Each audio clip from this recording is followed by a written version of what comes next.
She fired him in front of everyone. No warning, no closed door, no dignity. Victoria Hayes stood at the head of the conference table, pointed at the man who had just questioned her decision in front of 40 employees, and said quietly, almost gently, which somehow made it worse, "Pack your desk. Security will escort you out." The room stopped breathing, and then from the back of the room, one man pushed back his chair, stood up, and looked directly at the most feared CEO in Manhattan. "That's wrong," Ethan Parker said, "and you know it." Nobody had ever said that to her face, not once, not in 11 years. Victoria turned slowly. The entire room waited for him to be destroyed. Instead, something happened that no one in that building ever fully explained afterward. She didn't fire him. She looked at him, really looked, and for the first time in longer than she could remember, she had absolutely nothing to say. Drop your city in the comments right now. I want to see how far this story reaches. And if nobody's told you yet today, you're exactly who this story was written for. Subscribe. What comes next will stay with you. The morning everything changed for Ethan Parker started. The way every morning had started for the past 6 years, with a small pair of hands shaking his shoulder at 5:47 a.m. "Daddy, Daddy, you forgot to set the alarm again." He hadn't forgotten. He just hadn't slept.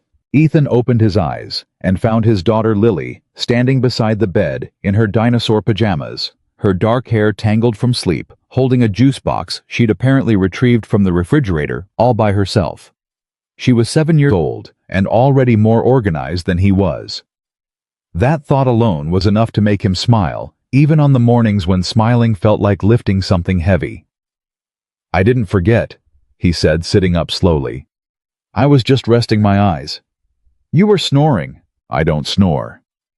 "Daddy." She gave him a look that was startling in its seriousness, a look that reminded him not for the first time of her mother. "You snore like a dinosaur." He laughed, genuinely laughed. And for a moment in the gray early light of their small apartment in Queens, everything was fine. Everything was manageable. Everything was worth it. Then his phone buzzed. HR orientation at Hargrove Capital. 8:00 a.m. Please arrive 15 minutes early. Business formal. He had 45 minutes. Ethan had been hired as Senior Operations Manager at Hargrove Capital 3 weeks earlier after 6 months of searching and 2 years of watching his savings erode to almost nothing. The job paid well better than anything he'd held since his wife Claire died in a car accident on the New Jersey Turnpike 6 years ago. He wasn't naive enough to feel comfortable yet, but he allowed himself one small moment of relief when the offer letter arrived. Just one. "Hi, Maud. Lily's breakfast, scrambled eggs, wheat toast, the orange juice she liked, that came in the little bottles while simultaneously ironing his shirt with the kind of focused economical motion that came from years of doing 10 things at once. He had learned to be efficient the way soldiers learn to be efficient. Out of necessity. Out of survival. By the time Lily's school bus arrived at 7:10, he had packed her lunch, signed the permission slip she'd forgotten to show him for 3 days, braided her hair twice because the first attempt didn't pass inspection, and located the library book she swore she had returned but had in fact left under the bathroom sink. I watched the bus pull away, then walked back inside, picked up his briefcase, checked his reflection in the hallway mirror, and said quietly to nobody at all, "All right, let's see what this is." Hargrove Capital occupied the top 14 floors of a glass tower on Park Avenue that caught the morning light in a way that made it look from the street like it was on fire. Ethan stood on the sidewalk for a moment, briefcase in hand, looking up at it. He was not an easily impressed man. He had learned that being impressed by surfaces was a luxury he couldn't afford. What mattered was what was underneath. Still, it was something. The lobby was all marble and controlled temperature, and people moving with the kind of purposeful speed that suggested they were perpetually late for something more important than whatever you were doing. He checked in with security, received his visitor badge, and was escorted to the 14th floor where HR orientation was being held. There were 11 other new hires in the conference room.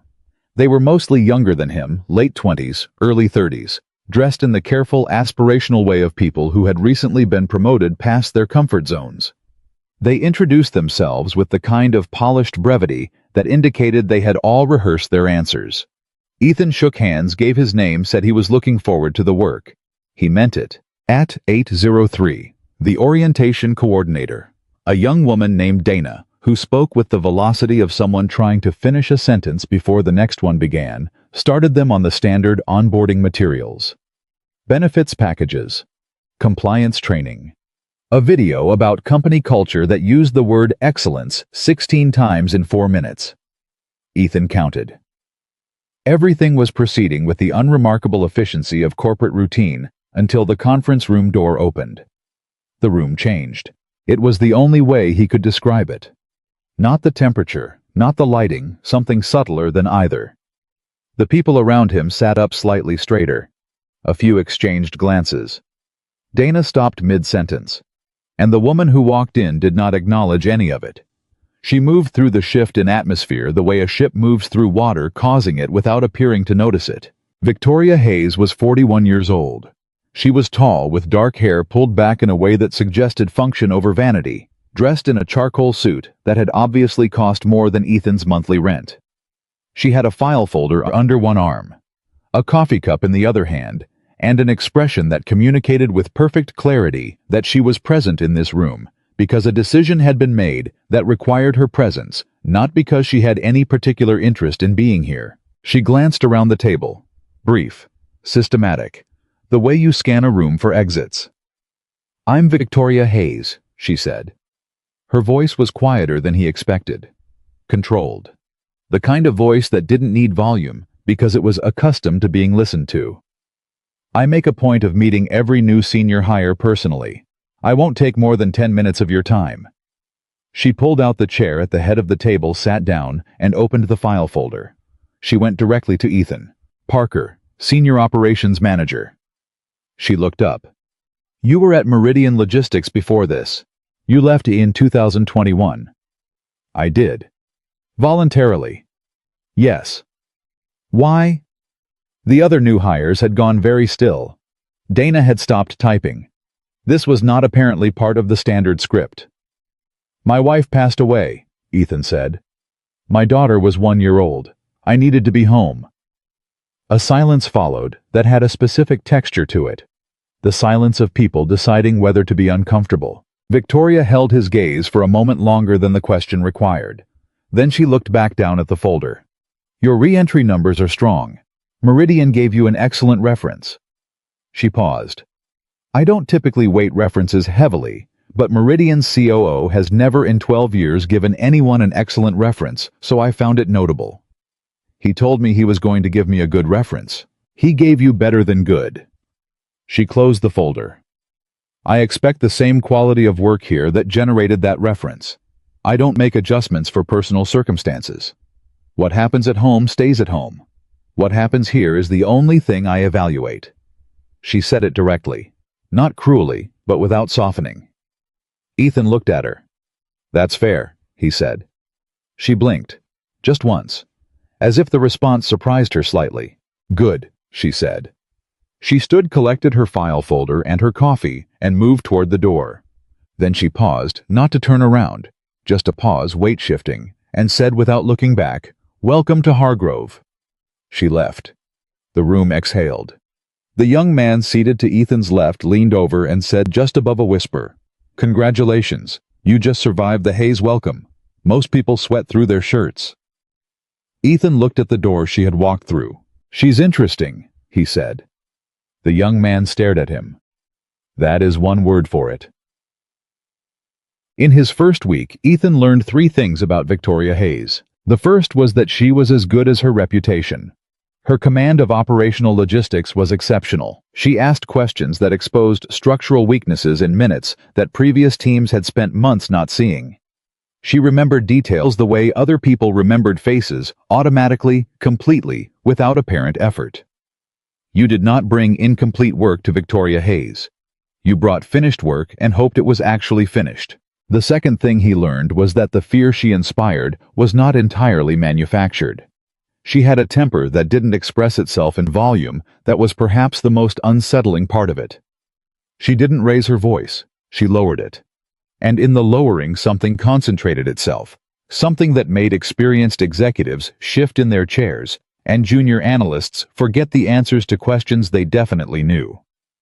The third thing was more complicated. He noticed it first on a Wednesday morning, walking past her office at 7:15 a.m. on his way to a department briefing. Her door was open, unusual. She was standing at the window with her back to the room, coffee cup in hand, looking out at the city. Not reviewing documents, not on the phone, just standing. There was something in the posture that didn't match the persona. A heaviness, a stillness that was different from her usual precise economy of movement. He would have walked past without a second thought, except that as he passed the doorway, she turned slightly, caught the movement in her peripheral vision, and turned to look at him. For half a second, the CEO mask wasn't there. Just a woman standing alone at a window at 7 in the morning. Then, the mask was back. She gave him the briefest nod that could still technically qualify as an acknowledgement, and he continued walking. But he thought about that half-second for the rest of the day.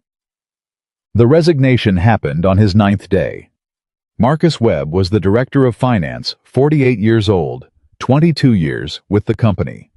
The kind of institutional knowledge that organizations clung to because replacing it was almost impossible. By all accounts, including his own, he had served Hargrove Capital faithfully and well for more than 2 decades. He had also, as it emerged in the quarterly audit that landed on Victoria's desk on the morning of Ethan's 9th day, been quietly misclassifying expense reports since 2019. Not dramatically, not recklessly, but consistently in ways that added up to just over $400,000 that had moved in directions it was not supposed to move. Ethan was in the hallway outside the main conference room because he had a 10 a.m. meeting in it and had arrived 4 minutes early. He was reviewing notes on his phone. The door to the conference room was closed. Then it wasn't. It happened fast. The door opened not fully, just enough for the sound to escape, and he heard Victoria's voice, very quiet, saying, "I gave you 48 hours to explain this before I involved legal counsel. You used those 48 hours to prepare a letter that describes your behavior as an administrative oversight. I want to make sure I understand your position correctly." He couldn't hear Webb's response. Only the tone, defensive, escalating. Then, Victoria again. "You've been with this company for 22 years. You know what this is. You know what I'm required to do.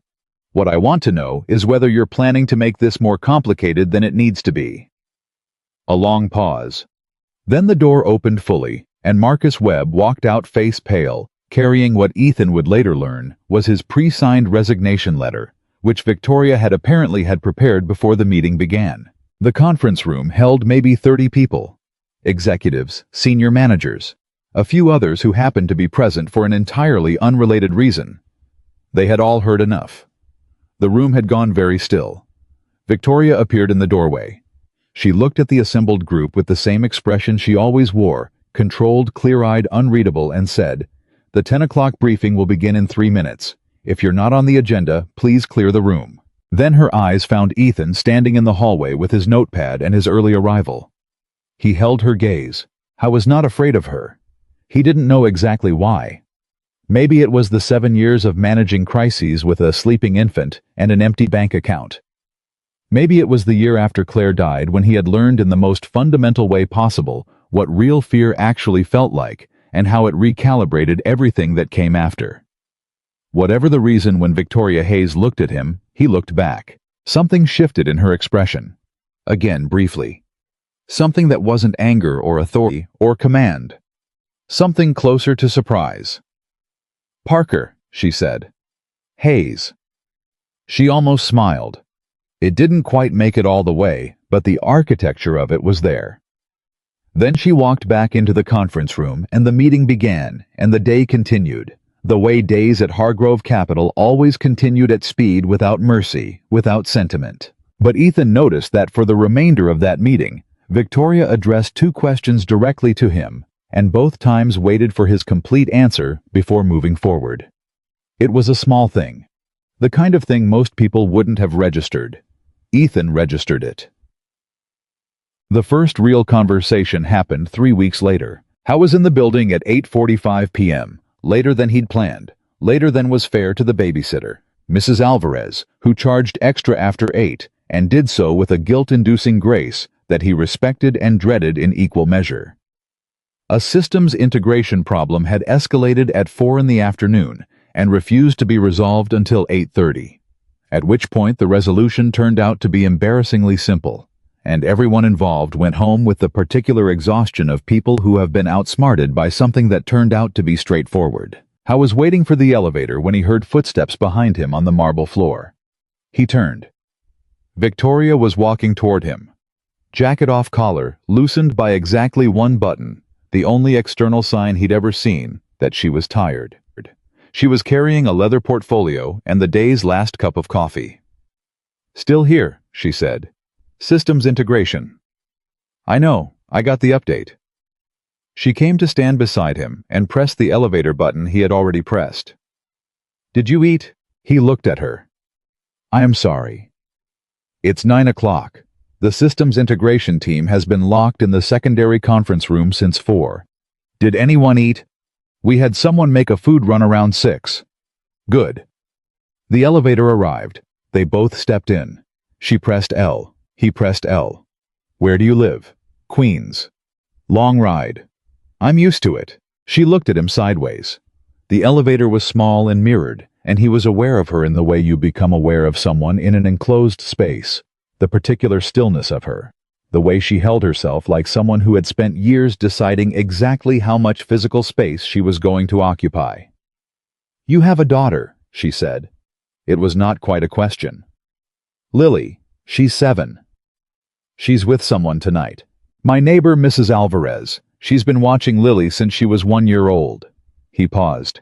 "She'll inform me through strategic guilt that I owe her a fruit basket." This time it made it. The smile brief and unexpected real in a way that changed her face entirely. Not softened it exactly, but revealed something underneath the structure of it. Something warmer. "How often does this happen?" she asked. "The late nights. Less than it used to. I work hard to keep a wall at 7 o'clock. Sometimes the wall doesn't hold." "You should have flagged the systems issue sooner. I could have redirected resources." "I didn't want to escalate until I was sure it was necessary." "Next time, escalate." She said it without sharpness. "Hargrove doesn't penalize people for communicating problems early. We penalize people for sitting on them." "Understood." The elevator reached the lobby. They walked out into the marble corridor toward the building's main exit. The night security guard looked up and nodded at Victoria with the kind of familiarity that suggested this was not an unusual hour for her to be leaving. At the door she stopped. "How's the operations side settling?" she asked. "The team is good. There are some legacy process issues I want to address, but nothing that can't be fixed with a clear methodology and some patience." "What kind of legacy issues?" He looked at her. It was 9 o'clock. She had presumably been here since before 7 in the morning, given when he'd seen her at her window. "I can put together a brief," he said. "We don't need to do this now. I'm asking now because I have a board meeting tomorrow at 7 that will consume the entire morning, and I want to know what I should be aware of before I walk in." She said it practically without apology. "What are the legacy issues?" he told her. Standing in the lobby of the building at 9 p.m. Briefcase in hand, he laid out with the same directness she had modeled from the first moment he met her, exactly what he'd found, what he thought was causing it, and what he planned to do about it. She listened without interrupting. When he finished, she was quiet for a moment. "That's accurate," she said. "More accurate than the briefing I received last quarter." "The briefing you received last quarter was probably written by someone who wanted to tell you what you'd want to hear." "Most people do." "I'm not most people." She looked at him. "No," she said. "You're not." She pushed through this door into the night. "Get home, Parker. Your daughter's probably counting your fruit basket debt."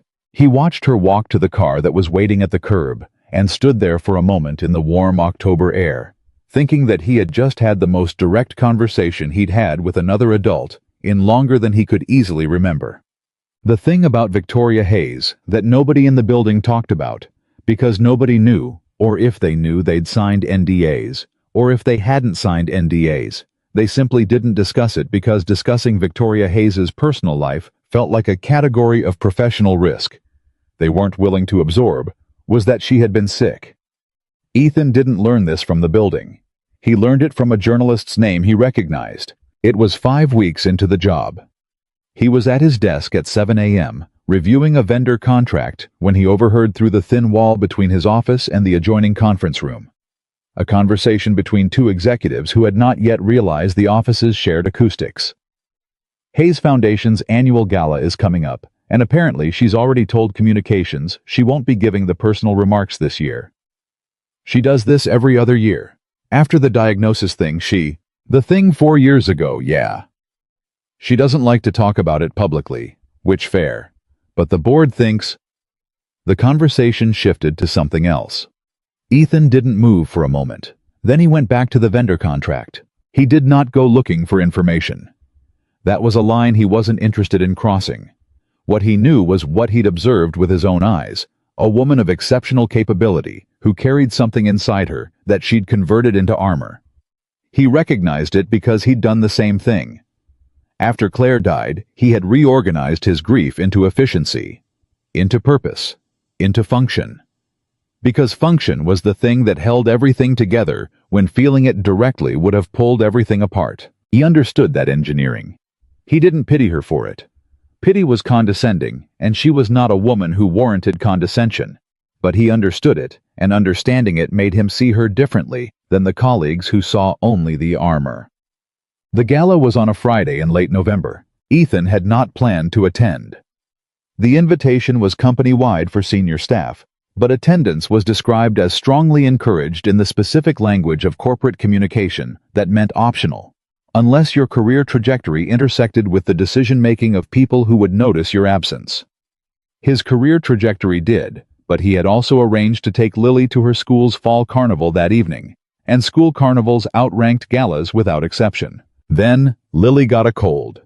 Not a serious cold, nothing alarming, a low fever, a runny nose, the particular misery of a 7-year-old who had been looking forward to something and could now see it slipping away.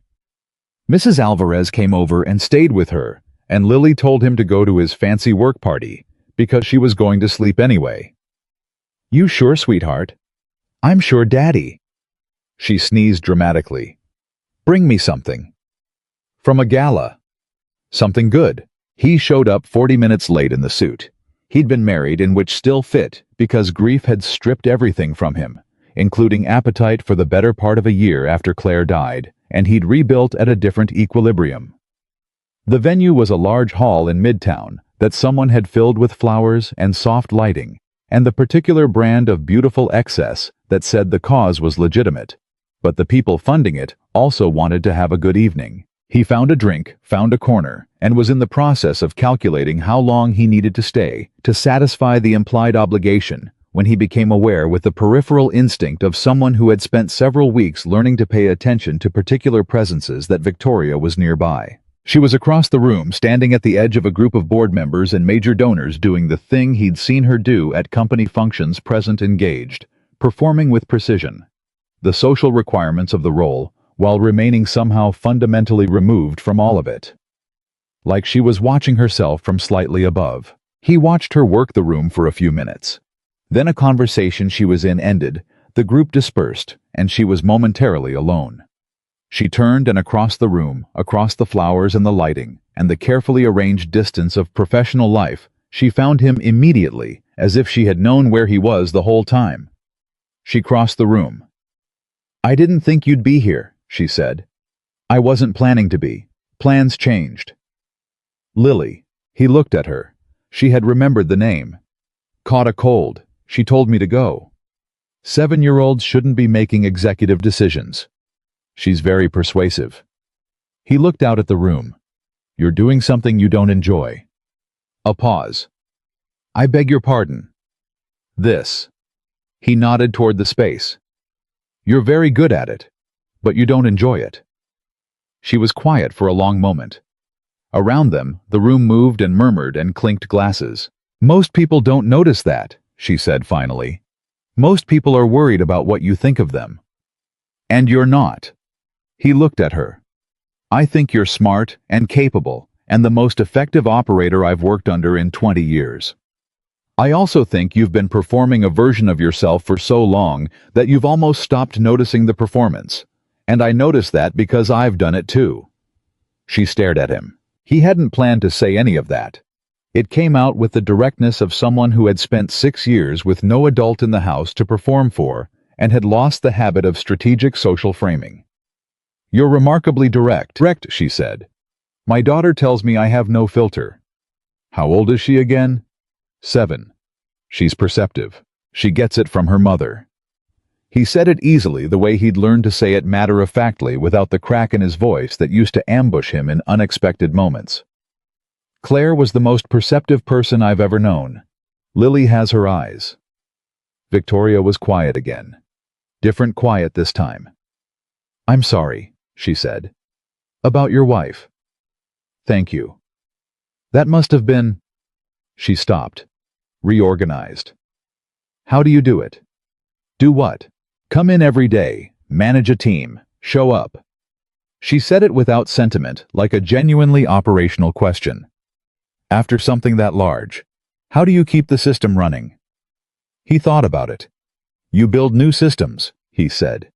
"You don't rebuild the old ones. They're gone. You accept that they're gone, and you build new systems around the things that remain." He paused. "And the thing that remained for me was Lily. So I built everything around that." She looked at him for a long moment. Something moved behind her eyes that she didn't give words to. "That's a very practical framework," she said, "for something that doesn't feel practical at all." "I know." He finished his drink. "The Hayes Foundation does good work," he said, shifting the conversation back toward ground that felt safer for her. "The literacy programs especially. I've been reading the impact reports." She blinked. "You read the impact reports." I wanted to understand what the company I was joining actually cares about. He looked at her. "It cares about this. That means something."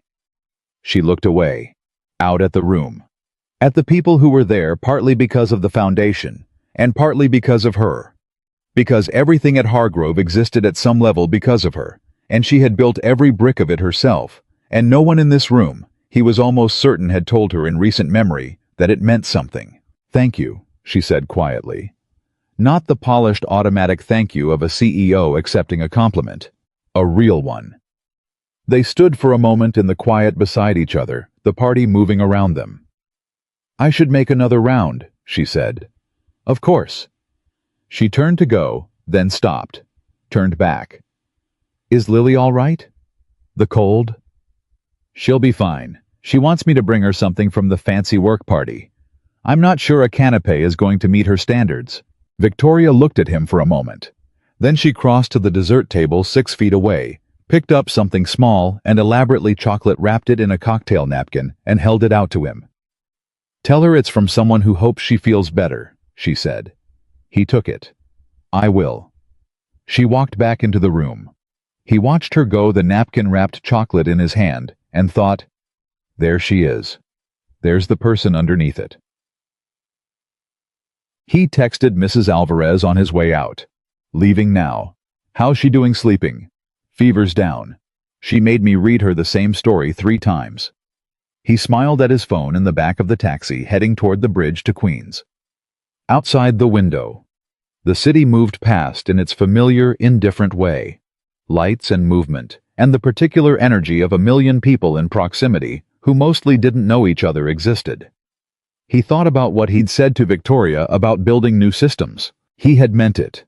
He did believe it. But the part he hadn't said, the part that sat quiet and patient in the back of everything, was that building new systems was not the same as not missing the old ones. That every morning he made Lily's breakfast and braided her hair and watched the school bus pull away. There was a moment, just a moment, when the house went quiet, and the absence was specific and total and completely silent, and no amount of system building changed what that moment felt like. He had gotten very good at moving through that moment and out the other side. He had not gotten good at not feeling it. He supposed that was the thing about loss. You got good at carrying it. You didn't get good at it not weighing anything. He looked out the window at the bridge lights. He thought with a clarity that surprised him a little that it had been a long time since he'd talked to someone the way he'd talked to Victoria tonight. Just talked. Like two people who were both underneath everything, underneath the systems and the armor and the carefully maintained function, still trying to figure out how to be okay. He folded that thought away somewhere quiet and watched the bridge carry him home. By December, people in the building had started to notice. Not anything specific, nothing they could name. More of a calibration shift, a slight adjustment in how Victoria Hayes moved through her own building. She had always known where everyone was, what everyone was working on. But she had known it the way a general knows the position of troops analytically from a remove. Now there were moments when she passed through the operations floor and slowed down, not to review, not to inspect, but to ask a question that was purely curious, with no tactical underpinning. A question asked because she wanted to know the answer. Dana from HR mentioned it to a colleague in accounting, who mentioned it to the assistant to the CFO, who mentioned it to someone in legal. And by mid-December, the quietly circulating consensus was, she's different lately. Not softer exactly. Different. Ethan was in his office on a Wednesday afternoon in the second week of December when she appeared in his doorway. No knock because she didn't knock. She materialized in doorways the way weather materialized suddenly and without announcement. "What are you doing on the 14th?" she asked. He checked his calendar mentally. Department review and the morning vendor call at 2. Evening. He looked up. Nothing specific. Why? The board is hosting a dinner. Partners major accounts. I need my senior operations lead present. Of course. It runs late, probably 10 or 11. I can arrange for Lily. Good. She started to turn, then stopped. Another one of those pauses. Does she? Lily? Does she like Christmas? I mean, you celebrate. We celebrate Christmas. She loves Christmas. He leaned back in his chair. Lily believes in Santa Claus with a conviction that I actively protect and have zero intention of disrupting. Something genuinely warm crossed her face. How old is she again? 7. For how much longer is that going to? I'm hoping for at least 1 or 2 more years of Santa. After that, I don't know how I'm going to manage the magical infrastructure of Christmas by myself. He paused. Do you celebrate? She was quiet for a moment. I work through Christmas mostly. He looked at her. I have people I could visit, she said. I usually find that the preparation and the travel and the social, it's a lot for one day. I didn't say what he was thinking, which was that what she'd just described was the elegant surface of what was actually. I spend Christmas alone, because being alone is safer than being somewhere I might need something from someone. He didn't say it because she hadn't asked him to say it, and because some truths were better arrived at through the side door. Lily made an ornament at school, he said instead. She made one for Mrs. Alvarez, one for her teacher, and one for me. She's been very serious about the distribution. She sounds like a good manager. She is terrifying, he said with complete honesty, in the best possible way. Victoria's smile this time lasted a full 4 seconds. He counted. She left without saying anything else, and he went back to his work, and the afternoon continued. And outside the office, the city was beginning to string its lights along the storefronts and the parks, and somewhere across the bridge in Queens. A 7-year-old was at school, making plans for Christmas, with the unself-conscious certainty of a child who understood completely that love was not something you had to earn. Ethan sat at his desk and worked, and somewhere in the back of his mind, past the systems and the schedules and the careful management of everything that needed managing, something small and persistent was beginning to ask a question he wasn't ready yet to answer. He let it ask. He went back to work. The afternoon passed. The morning after the gala, Ethan arrived at the office to find a small envelope on his desk. No name on the outside. No return address. Just his office number written in handwriting that was precise and controlled in the way of someone who had trained themselves out of every excess, including the excess of personality and penmanship. Inside was a card. 4 words. She enjoyed the chocolate. He read it twice. Then he set it face down on his desk, looked out his office window at the gray December sky, and felt something shift very quietly in his chest. The kind of shift that doesn't announce itself, that you almost miss if you're not paying attention. He was paying attention. He tucked the card into his desk drawer and went to his 8 a.m. meeting. I didn't mention it to anyone. There was nothing to mention. It was 4 words on a card. It was a professional courtesy from a CEO who had given a sick child a piece of chocolate through her father. It was nothing. It was the first time in 6 years that someone had thought about Lily without being asked to. He kept that part to himself, too. The board dinner on the 14th was exactly what Ethan expected: long, formal, and conducted at the particular temperature of rooms where large amounts of money are being discussed, without anyone saying the words, large amounts of money. He sat at the far end of the table from Victoria, which was where his role positioned him, and he spent 3 hours answering questions about operational efficiency with the focused competence that had gotten him hired, and was, he knew, the only currency that mattered in a room like this. Victoria ran the table, the way she ran everything, with precision, with authority, with the kind of fluent command that looked effortless only because the effort was invisible. He watched her the way he'd been watching her for weeks now, with the particular attention of someone studying a system they were trying to understand, and he saw what he always saw. The performance immaculate, and underneath it, in the brief gaps between one demand and the next, something that was working very hard to stay invisible. At 10:15, the dinner broke up. Board members filtered toward the elevators with their coats and their conversations. Ethan collected his portfolio, shook the necessary hands, and was moving toward the elevator bank when he heard her voice behind him. "Parker, 10 minutes." He turned. She was standing at the edge of the now empty dining room, jacket still on, every hair still in place, looking like she had not just spent 4 hours managing 12 board members through a dinner that required her to be simultaneously 3 different versions of herself. He followed her back into the room. She poured herself a glass of water from the pitcher on the side table and stood with her back to him for a moment. "The operations restructuring," she said. "I want to accelerate the timeline." "By how much?" 6 weeks. "I want it complete before Q1 review." He thought about it, ran the numbers in his head. "That's aggressive." "I know it's aggressive. I'll need 2 additional analysts and direct access to the finance data without going through Webb's replacement every time I need a figure." "Done." He looked at her. "You already decided this before you told me." She turned around. "I decided I wanted it done. I didn't decide how until you just told me what you needed." That's a meaningful distinction. Most things are if you look closely enough.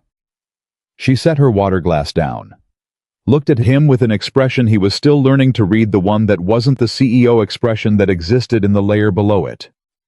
"Did Lily get the chocolate?" "She got the chocolate.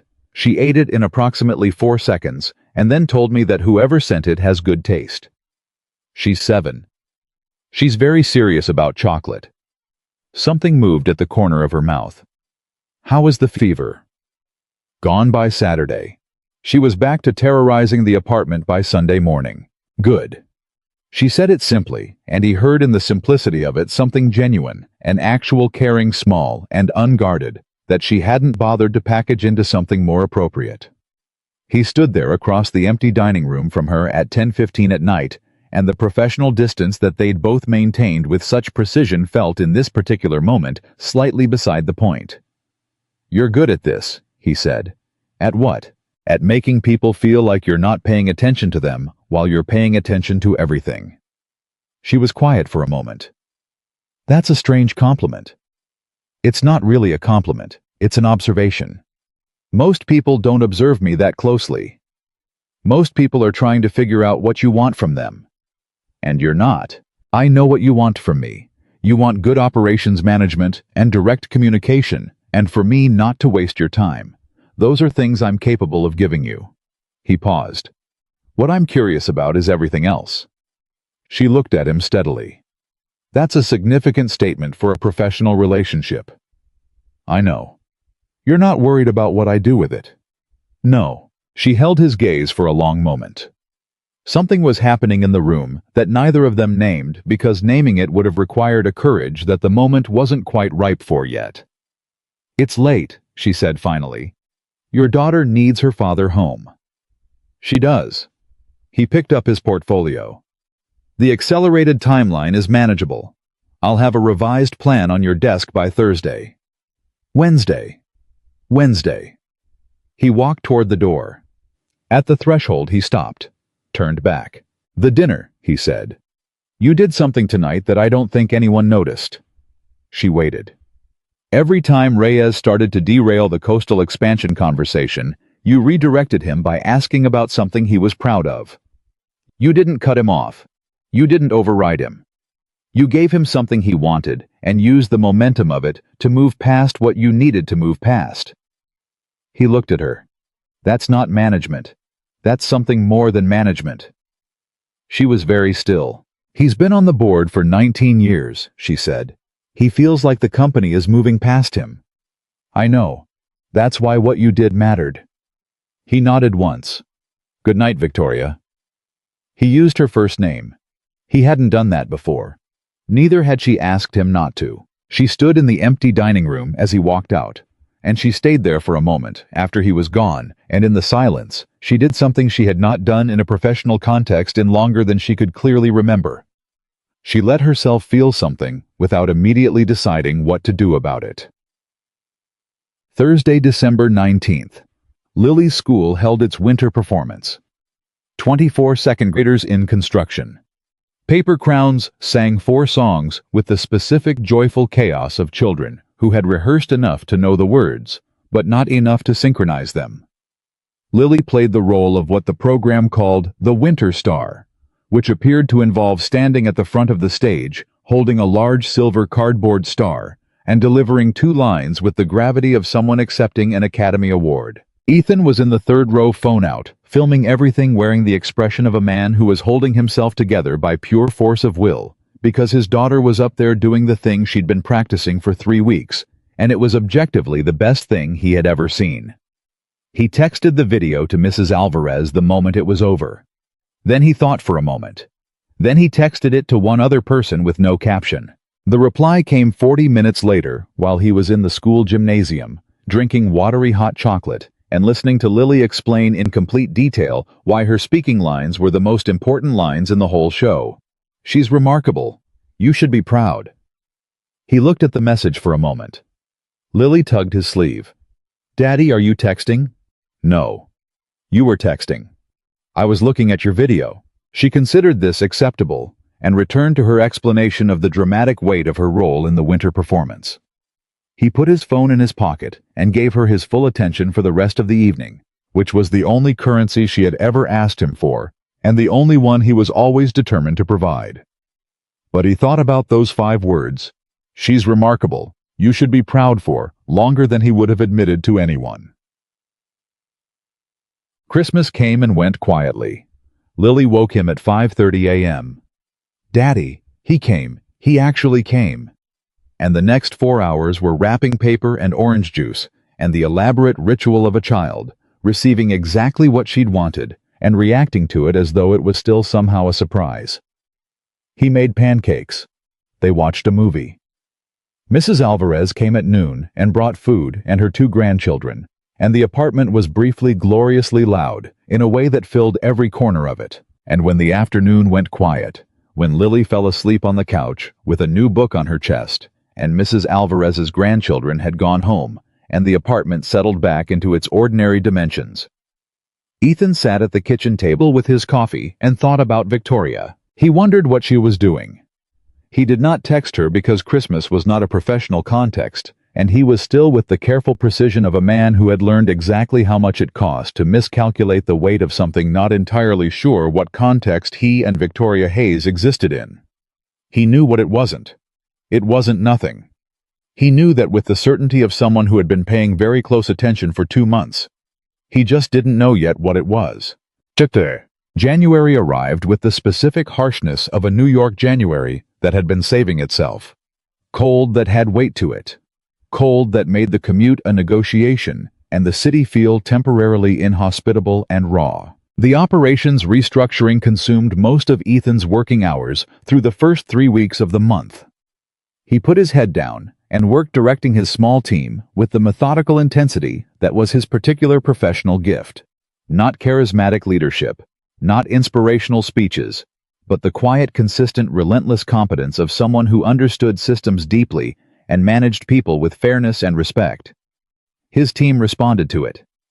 People who worked for Ethan Parker knew exactly what was expected of them, knew they would be heard when they raised a problem, and knew that credit would go where it was earned. By the time the revised operations framework was ready for review in the third week of January, it was genuinely good work. He knew it was good work with the same unsentimental clarity with which he identified problems.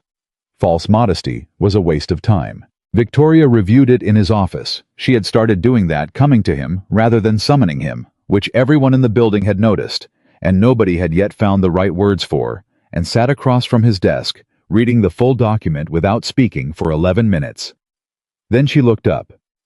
This solves a problem I didn't know I had. The procurement cycle overlap. I know. It wasn't visible from the top-line reports.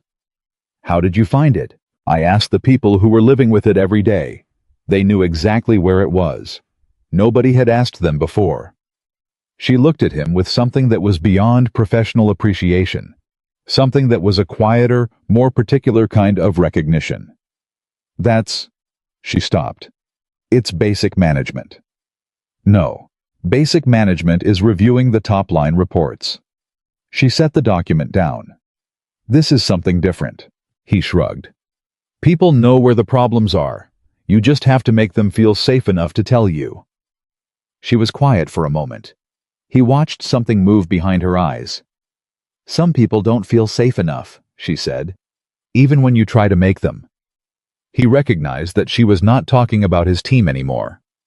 I know, he said. Some people have been given a lot of reasons not to trust that safety is real. She looked at him steadily. You're doing that thing again. What thing? Saying something that sounds like it's about one thing, but is actually about something else entirely. I'm just talking.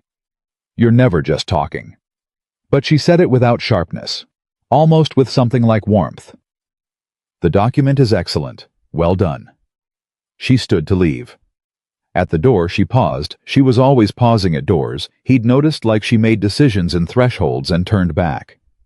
Are you free Saturday evening? He looked at her. Lily has a birthday party in the afternoon. I'm free by 7. There's a benefits concert at Carnegie Hall. The foundation is a sponsor. I have 2 tickets that would otherwise go unused, and a deep personal disinterest in attending alone. She said it with the brisk efficiency of someone who had decided the only way to say the thing was to say it directly. If you're interested. He held her gaze. I'm interested. 7:30. I'll have a car sent. I can meet you there. I'll have a car sent, she repeated slightly more firmly, and left before he could argue. He sat in his office for a moment after she was gone, looking at the space where she'd been. Then he picked up his phone and called Mrs. Alvarez about Saturday evening, and she agreed immediately, and with a knowing cheerfulness that suggested she had already formed opinions about his situation that she was kindly keeping to herself. He appreciated that about her. The car arrived at 7:05. The driver held the door without speaking. The ride to Midtown took 22 minutes, during which Ethan sat in the back seat in the suit that was not the suit he'd been married in. He'd bought a new one in January, a decision he had not examined too closely in terms of its implications, and watched the city move past in the particular way it moved in January, austere and bright, and completely indifferent to individual human stakes. Victoria was already inside when he arrived. She was standing near the entrance to the main hall, wearing black, her hair down for the first time since he'd known her. He noticed immediately that he'd noticed, and filed both facts without comment.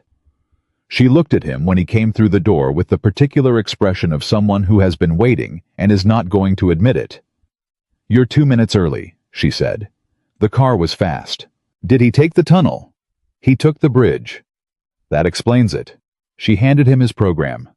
The first half is Beethoven. The second is contemporary. The contemporary composer is 23 years old, and apparently remarkable according to people whose opinion on such things I trust. You don't have an opinion of your own. I haven't heard the work. You could form an impression. I form impressions from evidence. She looked at him. You seem comfortable. With Beethoven. With this.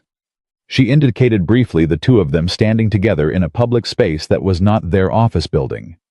He considered being careful. He decided against it. Are you? She held his gaze. I'm working on it. They went inside. The music was extraordinary. He didn't know a great deal about classical music in an academic sense, but he knew what it felt like when something was extraordinary, and the Beethoven was that it moved through the hall and through him with a weight that seemed to reorganize something in his chest. And he sat beside Victoria in the warm dark of Carnegie Hall, and was very aware of her 4 inches to his right perfectly still, her program folded in her lap. At intermission, they stood in the lobby with drinks and didn't talk about work for the first time in the full duration of their acquaintance. She told him haltingly at first, and then with greater ease about growing up in Ohio. A middle-class family. A father who worked in manufacturing, and a mother who taught elementary school, and a version of Victoria Hayes that bore no surface resemblance to the one standing in Carnegie Hall, but that he could, listening to her, absolutely recognize. You were a serious kid, he said. I was. She turned her glass slowly. I was the kind of kid who made plans. 5-year plans. 10-year plans. And they worked. Most of them. A pause. Plans are easier when the variables stay predictable. He understood what she meant by that. He understood the category of variable she was referring to, the kind that don't announce themselves, that arrive without warning and reclassify everything else. When did they stop being predictable? He asked. She was quiet for a long moment. 4 years ago, she said. He waited. I was sick, she said. The words came out careful, deliberate, like someone placing weight on ice and testing each step. It was serious. It was for a while it was not clear what the outcome would be. He didn't say anything. He gave her the silence to fill or not fill the way she'd taught him without realizing it by doing the same thing for him. I got through it, she said. I went back to work. I ran the company through the whole thing because the alternative was stopping, and stopping was not something I could afford to do in any sense practically or, she paused, or otherwise. You were alone through it. It wasn't a question. He said it carefully, not with pity, but with the specificity of someone who recognized the exact shape of what she was describing. She looked at him. I had a relationship at the time. He stayed for 6 months. Then he left. She said it without drama, as a fact, as something she had processed long ago into something she could report without bleeding. He said I was impossible to be close to, that I never let him in, that being with me was like caring about someone who was standing behind glass. She turned her glass again. He wasn't wrong, not entirely. He wasn't entirely right either. How would you know that? He looked at her. Because you let someone in just now. She stared at him. You just told me something true, he said. Something that cost you something to say.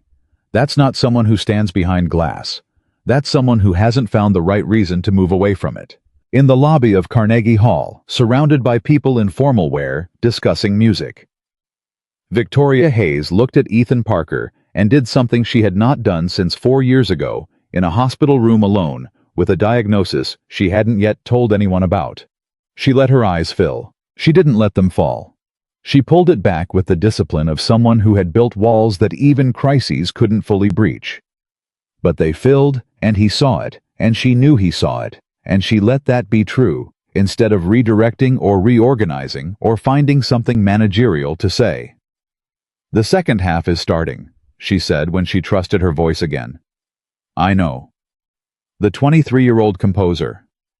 Right. Neither of them moved for a moment. Then she said very quietly, Thank you, for not... She stopped. I know, he said. They went back inside. The second half was remarkable as promised. The young composer's work was restless and searching, and unafraid of its own emotion in the way that only certain artists could manage, and it filled the hall with something that felt to Ethan sitting in the dark beside the woman who had just for a moment let him see her without her armor on it, felt like something exactly true. The car took them both to Queens on the way back, dropping her at a hotel she maintained near the midtown edge of the borough when she worked late, rather than returning to her primary apartment uptown. She insisted it made more sense geographically. He had the sense that the hotel also meant never having to invite anyone to a place that was entirely her own. He didn't say that. He filed it. At the curb before she got out, she turned to him. "My assistant will send you the Q1 board preparation materials on Monday," she said. "Full professional register back in place, impeccable." "All right. The 23rd. I'll be ready." A pause, shorter than usual. "I had a good evening," she said, carefully. "So did I." She nodded once, opened the door, then stopped one hand on the frame and looked back at him. Ethan. First time. His first name in her voice. He waited. "Whatever this is," she said, not a full sentence. An acknowledgement of the incomplete, the unnamed thing between them that was too real to keep pretending wasn't there, but too new to give a name to yet. "I know," he said. She held his gaze for one more second. Then she got out of the car and walked into the hotel without looking back, and the car continued to his apartment in Queens, and he sat in the back seat in the January dark and looked out the window at the city going past and did not try to decide what any of it meant. Some things were allowed to be uncertain for a little while. He had learned that. He had learned it the hard way in the year after Claire, when he had tried desperately to classify and contain and make manageable every single feeling, because the alternative was being overwhelmed by all of them at once. What he knew was this: a woman who had spent 4 years building higher and higher walls had tonight shown him a window. He wasn't going to rush the door. He got home at 11:20. Mrs. Alvarez was asleep in the chair with the television on low. Lily was in her bed, arms around a stuffed elephant mouth, slightly open deeply, and absolutely at peace with the world. He stood in the doorway of her room for a moment. The night settled around him. The apartment held its particular quiet. And Ethan Parker, who had built new systems on top of old grief, and raised a child who made ornaments with serious intention, and held conversations at 7 years old that would have flattered 35, stood in the doorway of his daughter's room, and understood with the clarity of someone who has earned their clarity that his life, the full, complicated, ongoing life of it, was not finished. He had known that theoretically for some time. Tonight it felt like something beyond theoretical. He turned off the television, covered Mrs. Alvarez with the throw blanket from the couch, and went to bed. The Monday after Carnegie Hall. Victoria's assistant sent the Q1 board materials at 7:02 a.m. Ethan had been at his desk since 6:45. He opened the files, reviewed the first section, and found a single handwritten note paperclipped to the physical copy that appeared on his desk an hour later via internal courier. The 23-year-old composer has a second performance in March. V. He read it once, set it aside, went back to the board materials. But the note stayed at the edge of his desk all day, and he didn't move it. February arrived, and the office moved into the particular intensity of a company preparing for Q1 review, the kind of institutional pressure that compressed everything and everyone, that sorted people into those who performed under weight and those who cracked. Ethan's team didn't crack. He had built them not to crack. He had given them clear expectations and consistent support, and the specific, unglamorous gift of a manager who absorbed pressure from above, so his people could work without drowning in it. Victoria noticed. He knew she noticed because she told him directly in the middle of a senior leadership briefing in front of 12 other executives. She said, "Parker's operations team has turned in the cleanest Q1 numbers we've had in 4 years. I want that methodology documented and available to every department head in this room by end of month." She didn't look at him when she said it. She moved directly to the next agenda item. I didn't need her to look at him. The acknowledgement was real, and that was enough. What he did notice, what he spent more time than was strictly professional noticing, was what happened to her in the 2 weeks leading up to the Q1 review. The pressure that she absorbed for the entire organization, the way he absorbed it for his team. The way she arrived earlier and left later. The way she moved through the building with an efficiency that had sharpened into something almost brittle. The way she laughed less, which registered to him because the laughing had become a variable. He was tracking without having made a conscious decision to track it. He said nothing. It wasn't his place, and she hadn't asked.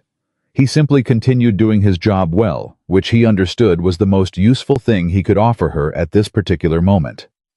On the Thursday before the Q1 review at 8:30 in the evening, he was finishing his final preparation in his office when his phone buzzed. "You're still in the building." He looked at the message, looked out his office window at the dark hallway. "So are you," he typed back. "I have the review tomorrow." "I know. I have the review tomorrow too." A pause. "Are you nervous?" He almost smiled. "No." "Are you?" A longer pause this time. "I don't get nervous." That wasn't a no. Nothing for 2 minutes. Then, "Come to my office." He closed his laptop, picked up his coffee, and walked down the hall. Her office at 8:30 at night was different from her office during the working day. The overhead lights were off. The city spread itself through the floor-to-ceiling windows in a way that was genuinely beautiful, and she was standing at those windows in the way he'd first seen her months ago, back to the room looking out. Except this time, she heard him come in and didn't pretend she didn't. She turned around. She was not wearing the jacket. Just the shirt sleeves rolled to the elbow, the posture of someone who had been working for 14 hours and was too tired to maintain the full architecture of the persona. There were documents spread across her desk in a way that suggested she had been organizing and reorganizing them, which was a thing people did when they were anxious and didn't want to call it anxious. "Sit down," she said. He sat. She moved to her desk but didn't sit behind it. She sat on the edge of the guest chair beside it, which put her beside him, rather than across from him, and he understood that was deliberate, even if she hadn't thought it through consciously. "Walk me through the operations numbers one more time," she said. "Victoria, you know the operations numbers. Walk me through them anyway." He looked at her. "That's not actually why you texted me." She was quiet. "What's going on?" he asked. "Nothing is going on. I have a board review tomorrow." "You've had 100 board reviews. This one is different." She stood up, moved toward the window again, because movement was how she managed things she didn't want to name. "There are 2 board members who are going to challenge the capital restructuring I proposed in January. Not because it's wrong, it's right, I've run every model, but because challenging me has become a power dynamic some of them enjoy, and because I have been—" She stopped. He waited.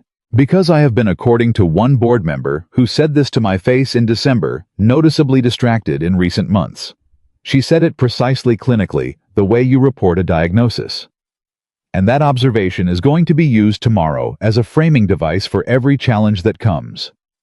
He looked at her. "Are they right?" he asked. She turned from the window. "About the distraction?" "Yes." A long moment. "I have been less contained, lately, yes." "Is that a bad thing?" "In a boardroom, yes. I mean in general." She looked at him with an expression that had about 6 layers to it. "You're not making this easier." "You didn't ask me to make it easier. You asked me to come to your office. I asked you to walk me through the operations numbers." "We've established that wasn't actually the request." She made a sound that was almost a laugh, almost exasperated, almost something else. "You are the most—" She stopped again. "The most what?" "The most relentlessly direct person I have ever worked with," she said. "And I have worked with genuinely extraordinary people. And somehow you are still the most—" She shook her head. "I don't know what to do with you." The room was very quiet. "Yes, you do," he said. She looked at him. He stood up. He moved to the window where she was standing and stood beside her, looking out at the city, the way she'd been looking at it. And for a moment, neither of them spoke, and the city held itself out below them in all its indifferent, brilliant complexity. "You're going to walk into that boardroom tomorrow," he said, "and you're going to know every number, every projection, every counter-argument before they make it. You're going to be the most prepared person in that room by a margin that isn't close. And when they challenge you on the capital restructuring, you're going to let them make the full argument before you dismantle it, because you're smart enough to know that people fight harder against a response that comes too fast." He paused. "And the board member who said you were distracted is going to see someone tomorrow who is sharper and more focused than she has been in years, and he is not going to understand why, but he's going to feel it. She was listening with her whole body still. "You're not distracted," he said. "You're awake. There's a difference." She turned her head to look at him. They were very close. The city spread out behind the glass beyond them. "Why are you doing this?" she asked, not confrontationally, with genuine unguarded curiosity. "Doing what?" "This." She indicated the space between them, the office, the night, the conversation. "You don't need to do this. Your position here doesn't require it. I'm not easy, Ethan. I know I'm not easy. People have told me that enough times that I've stopped being surprised by it. So why are you standing in my office at 9 o'clock at night telling me I'm going to be fine when you have your own review tomorrow and your own daughter at home and your own life to manage?" He looked at her. "Because you came into a conference room full of new hires on my first day," he said, "and you looked at every single person at that table, and when you looked at me, you didn't see a widower with a gap on his resume. You saw a manager with a strong reference, and you treated me like what I was instead of what I'd been through." He held her gaze. "Nobody does that, Victoria. Most people, when they learn about Claire, look at me differently afterward. Like I've been reclassified. You didn't reclassify me." He paused. "You have no idea what that meant." She was absolutely still. "I didn't know," she said quietly, "that I'd done that." "I know you didn't. That's exactly why it meant what it meant." The quiet between them was full. Not the strategic quiet of two professionals managing a dynamic, the real kind. The kind that costs something. She looked at him for a long moment, and her face did the thing he'd seen it do at Carnegie Hall in the lobby when she'd told him about being sick. The thing where the structure of it softened in the places she couldn't fully control, where the person underneath the CEO emerged like something surfacing from still water. "I don't know how to do this," she said. "Do what?" "This." Again the indication of the space between them, but different now, not the professional space. The real one. I've been told clearly, and by more than one person, that I am not someone who is easy to be close to. That I hold people at a distance. She stopped. "I'm not saying this to warn you off. I'm saying it because you should know what this." She stopped again. He watched her struggle with the sentence, and didn't rescue her from it, because he understood that she needed to arrive at it herself. "I spent 4 years," she said finally, "after the illness, after Daniel left, telling myself that I was fine, that I preferred it this way, that running the company and building the foundation and doing the work was enough, and that everything else was optional." She looked at him. "And then you showed up and stood in a conference room and looked at me like I was a person, and now I'm standing in my office at 9 o'clock, and I'm telling you things I have not told anyone, and I don't—" Her voice dropped. "I don't know what to do when things stop feeling optional." He said nothing for the moment, gave it the space it needed. Then, "You don't have to know what to do yet. You just have to not run." She looked at him. "What if running is what I'm good at?" "You're good at a lot of things. Running is just the one you've practiced most." He held her gaze. "You didn't run tonight. You texted me." Something shifted in her face. Something gave way. Not broke, not cracked, just gave, like a door opening rather than a wall falling. "The operations numbers are solid," she said, quietly. "Back to the safe ground, but differently than before, not retreating, just landing." "They are. You did good work. We did good work. Your team is better than they were given credit for." She nodded slowly, looked back out the window. He stayed where he was beside her and didn't try to fill the silence, and the city did what the city always did, which was to continue absolutely regardless. After a while she said, "Go home, Ethan. Lily needs her father rested." "She'll be fine. She's with Mrs. Alvarez, and they're watching a movie she's already seen 4 times. Still." He straightened, picked up his coffee cup from the desk. "You're going to be excellent tomorrow." "I know." Said without arrogance, just certainty. The professional foundation always solid even when everything personal was uncertain. At the door he stopped. "Victoria." She looked at him. "Stop reorganizing the documents on your desk. You know everything in them. Reorganizing them is just—" "I know what it is." A beat, almost a smile. "Good night, Ethan." He left.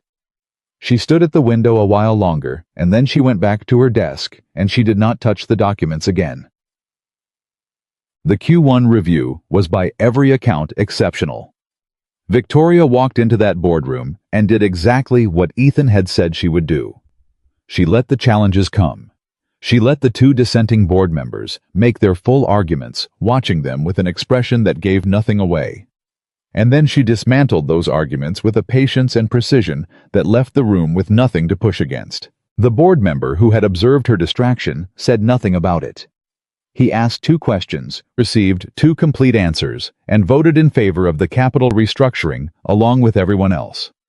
Ethan got the text at 12:47 p.m., unanimous. I was in the middle of his own department review.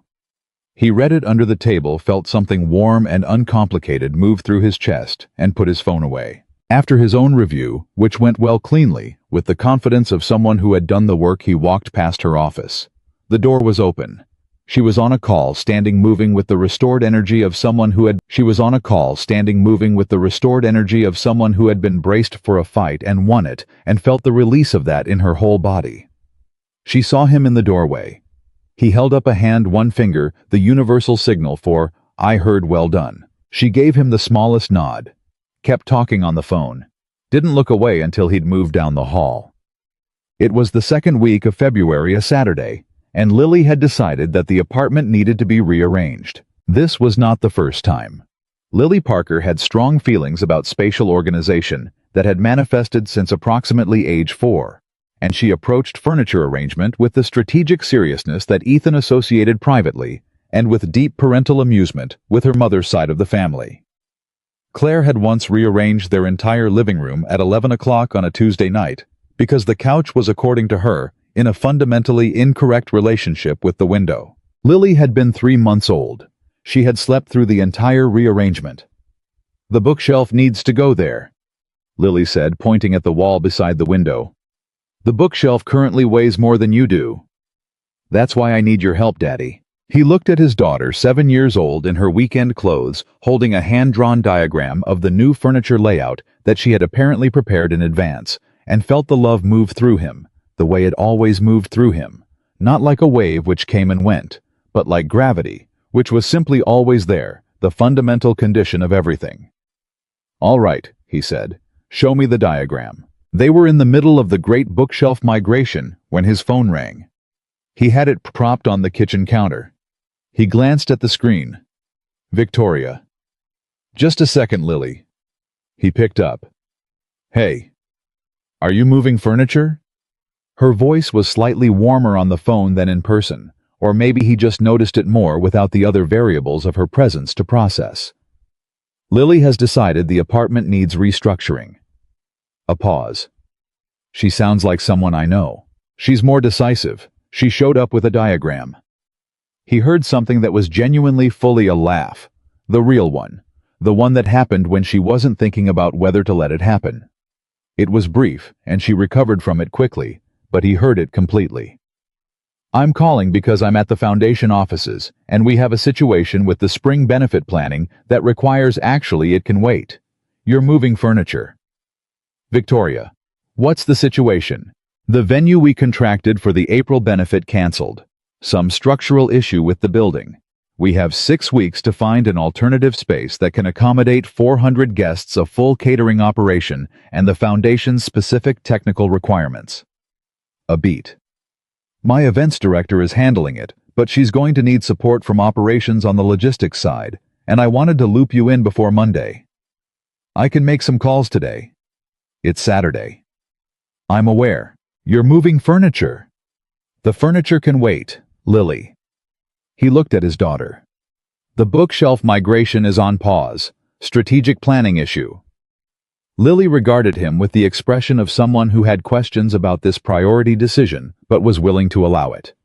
She went to find the stuffed elephant. He spent the next 40 minutes on his phone and his laptop at the kitchen table, working through contacts he had from his logistics years while across the city. Victoria did the same from the foundation offices.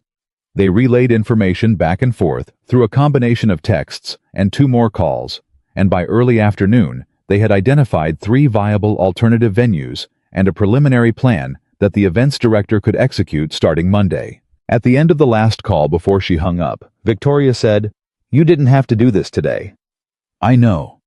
It's Saturday. You were moving furniture." "The furniture is still there.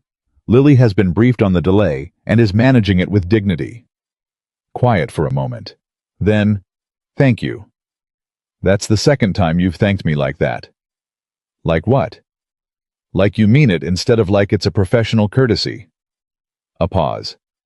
"Is there a difference with you?" "There is, yes." She was quiet. He could hear the city in the background through her phone, the particular ambient hum of Manhattan on a Saturday, different from the weekday version, less purposeful, more human. "Ethan." She said his name the way she had at the hotel curb with a weight to it. I've been thinking about what you said, about not running." He waited. "I'm not very good at not running," she said. "I know. I want to try to be better at it." "I know that too. That's all I've got right now," she said, quiet and honest and without the polish. "That's the whole speech." "That's enough," he said. After he hung up, he sat at the kitchen table for a moment, his hand still on the phone. Lily appeared in this kitchen doorway, elephant under one arm, looking at him with 7-year-old perceptiveness. "Daddy, was that the lady from your work?" He looked at his daughter. "What lady?" "The lady you texted the video of my show to." She said it simply, without accusation or curiosity, just information filed and retrievable. "You smiled when she texted back." Ethan looked at his daughter for a long moment. "Yes," he said. "That was her." Lily considered this. "Is she nice?" "She's—" He thought about it. Genuinely thought about it because Lily deserved a genuine answer. "She's working on it. She's had some hard years." Lily absorbed this with the seriousness she brought to things that mattered. "Like us. A little bit like us. Different hard. But she's working on being okay." "That's good," Lily said with complete certainty. "People should work on being okay." She looked at him with Claire's eyes. "Can we do the bookshelf now?" "Yeah, sweetheart." He stood up. "Let's do the bookshelf." The foundation benefit consumed the next 3 weeks in the background of everything else, which meant that Ethan and Victoria were in regular, frequent daily contact in a way that blurred the edges of the professional and personal until those edges became largely notional. She called him at 7 in the morning about venue contracts. He texted her at 6 in the evening about lighting logistics. They had dinner twice, ostensibly working dinners, documents on the table. Legitimate operational justification, and spent the last 40 minutes of each one not talking about the benefit at all. She told him about Ohio, about her mother, who had wanted her to be a teacher, and her father, who had wanted her to be whatever made her happy, and how she had become something neither of them had quite anticipated, though both of them were proud of it, in ways they expressed with the particular restraint of Midwestern parents who felt things deeply and said them indirectly. He told her about Claire. Not the loss of her, not the long grief of that, but Claire herself. The person. The way she had laughed too loud in movie theaters and never apologized for it. The way she had made friends in checkout lines and parking lots, and once on a delayed flight managed to organize a card game with 4 strangers that lasted until they landed. The way she had known from their second date that Ethan was the person she was going to build her life with, and had told him so with a directness that had taken his breath away and made him love her immediately and completely. Victoria listened to all of it with her full attention. She did not offer condolences. She understood in the way perceptive people understood that the story of Claire was not a story that wanted condolences. It wanted to be heard. It wanted the person who had been extraordinary to be real in the room again, even briefly. "She would have found me terrifying," Victoria said one evening after he'd described Claire's talent for instant human connection. "She would have found you fascinating. There's a difference. Most people find me intimidating." Claire wasn't most people. He looked at her. She would have seen through the intimidating part in about 6 minutes, and then she would have wanted to know everything. And what would I have made of her?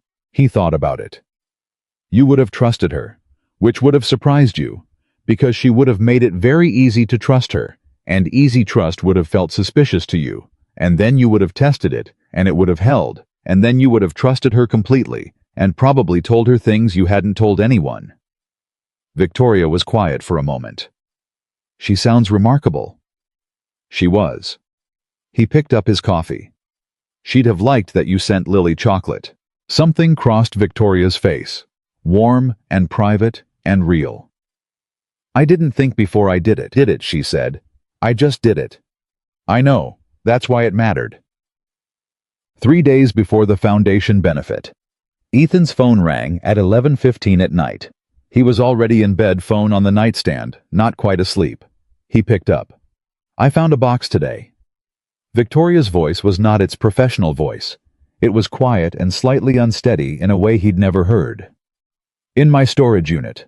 I was looking for some foundation documents, and I found a box from when I was sick. He sat up. What was in it? Letters. I wrote letters during treatment to people I needed to say things to in case I didn't. She stopped, collected herself with an audible breath. I never sent them. I got better, and I put them in a box, and I put them in storage, and I haven't thought about them in 4 years. He waited. One of them was to a version of my life that I thought was ending, she said. A version where I was going to let someone close, where I was going to stop standing behind the glass. Her voice was barely above a whisper. I wrote it to the future I was afraid I wasn't going to get. Victoria. I'm not calling because I need anything. I'm calling because I read that letter and I needed to tell someone, and you're... She stopped. You're who I wanted to tell. The night sat around him in the quiet apartment. Down the hall, Lily was asleep. The city hummed its perpetual distant frequency, and 11 blocks away, or across the city, or wherever she was, Victoria Hayes was sitting with a letter she had written to a future she'd been afraid she wouldn't reach, and she had called him. I'm here, he said. I know. Are you okay? A long pause. I think I might be getting there. Yeah, he said. I think so too. She didn't say much else. He didn't try to fill it. They stayed on the phone in the quiet for a while, the way people did when the being present was the thing that mattered and the words were beside the point. When she said goodnight, finally her voice had steadied. Not back to the armor, steadied the other way, towards something realer. He put the phone on the nightstand and lay back and looked at the ceiling. He thought about the window she'd shown him months ago. The one in her office at 7 in the morning, her back to the room, the weight in her posture that she thought nobody saw.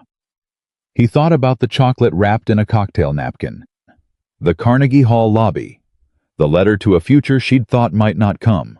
I thought about a woman who had survived something enormous alone and built walls out of the survival, and was now carefully, imperfectly, with the specific courage of someone who had every reason not to, beginning to take them apart. He thought, don't rush it. Don't reach for more than she can give yet. Let it be what it is. He thought, but it's something. It is definitely, completely something. He turned off the light. Down the hall. Lily slept with her elephant. The city kept going, and Ethan lay in the dark and let himself feel, without managing it, into something smaller, the full weight of what was happening, which was that after 6 years of building everything for someone else, something was beginning quietly and irrevocably to grow in the direction of himself. He hadn't been looking for it. He'd been too busy to look, but it had found him anyway. The way the real things always did, not through the door you'd left open, but through the window you'd forgotten wasn't locked.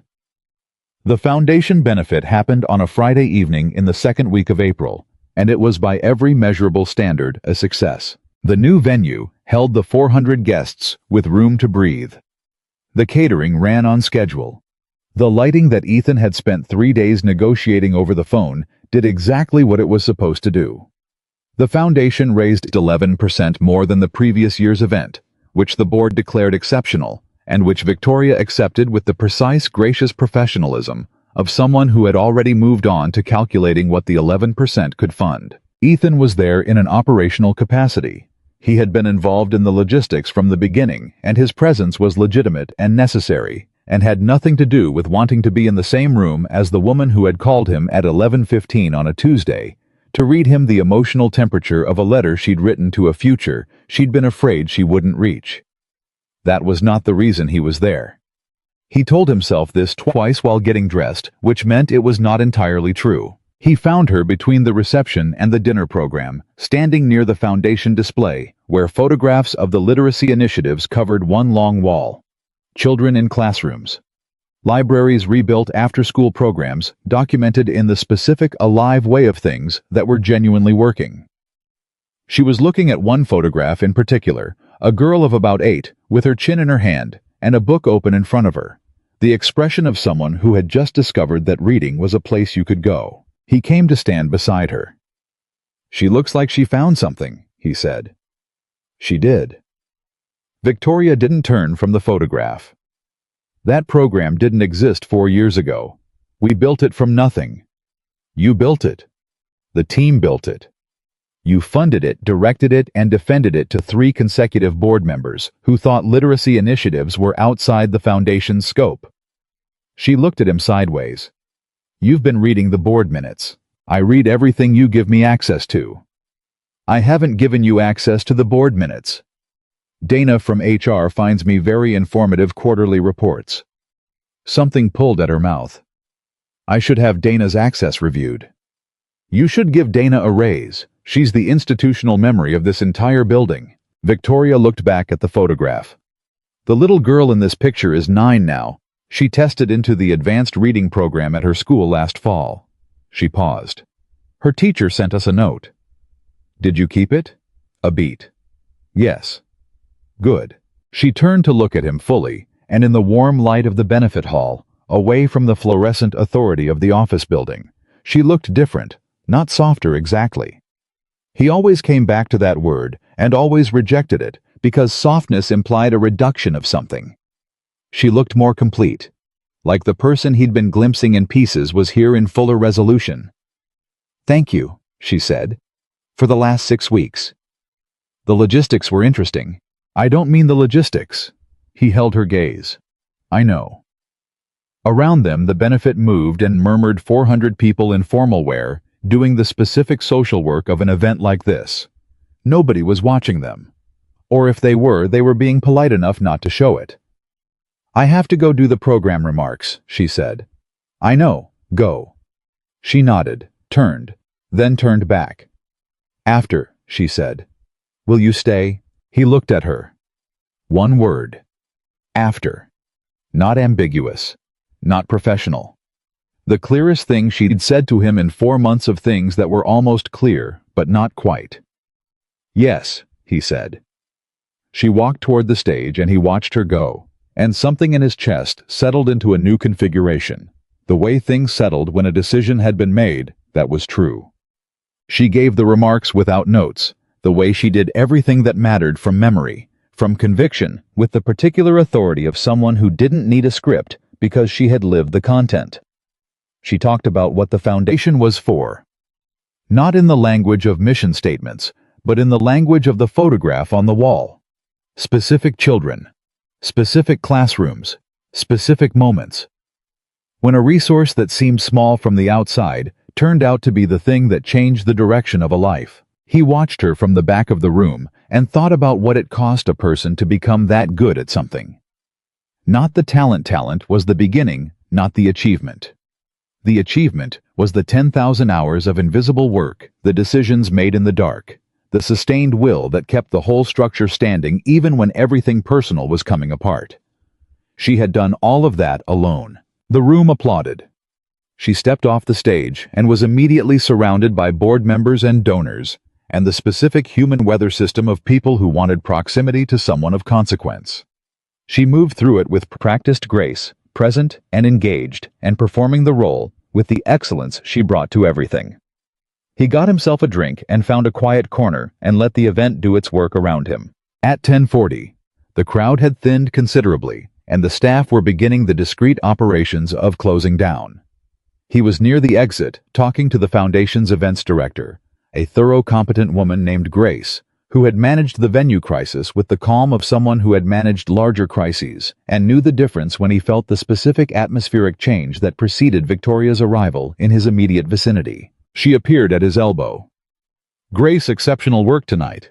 Everything I asked for, and 2 things I didn't think to ask for." Grace smiled with the relief of someone whose weeks of work had been acknowledged by the exact right person. "Thank you, Victoria." Ethan made the logistics side run. "I know he did." She looked at him. Not the professional look, the other one.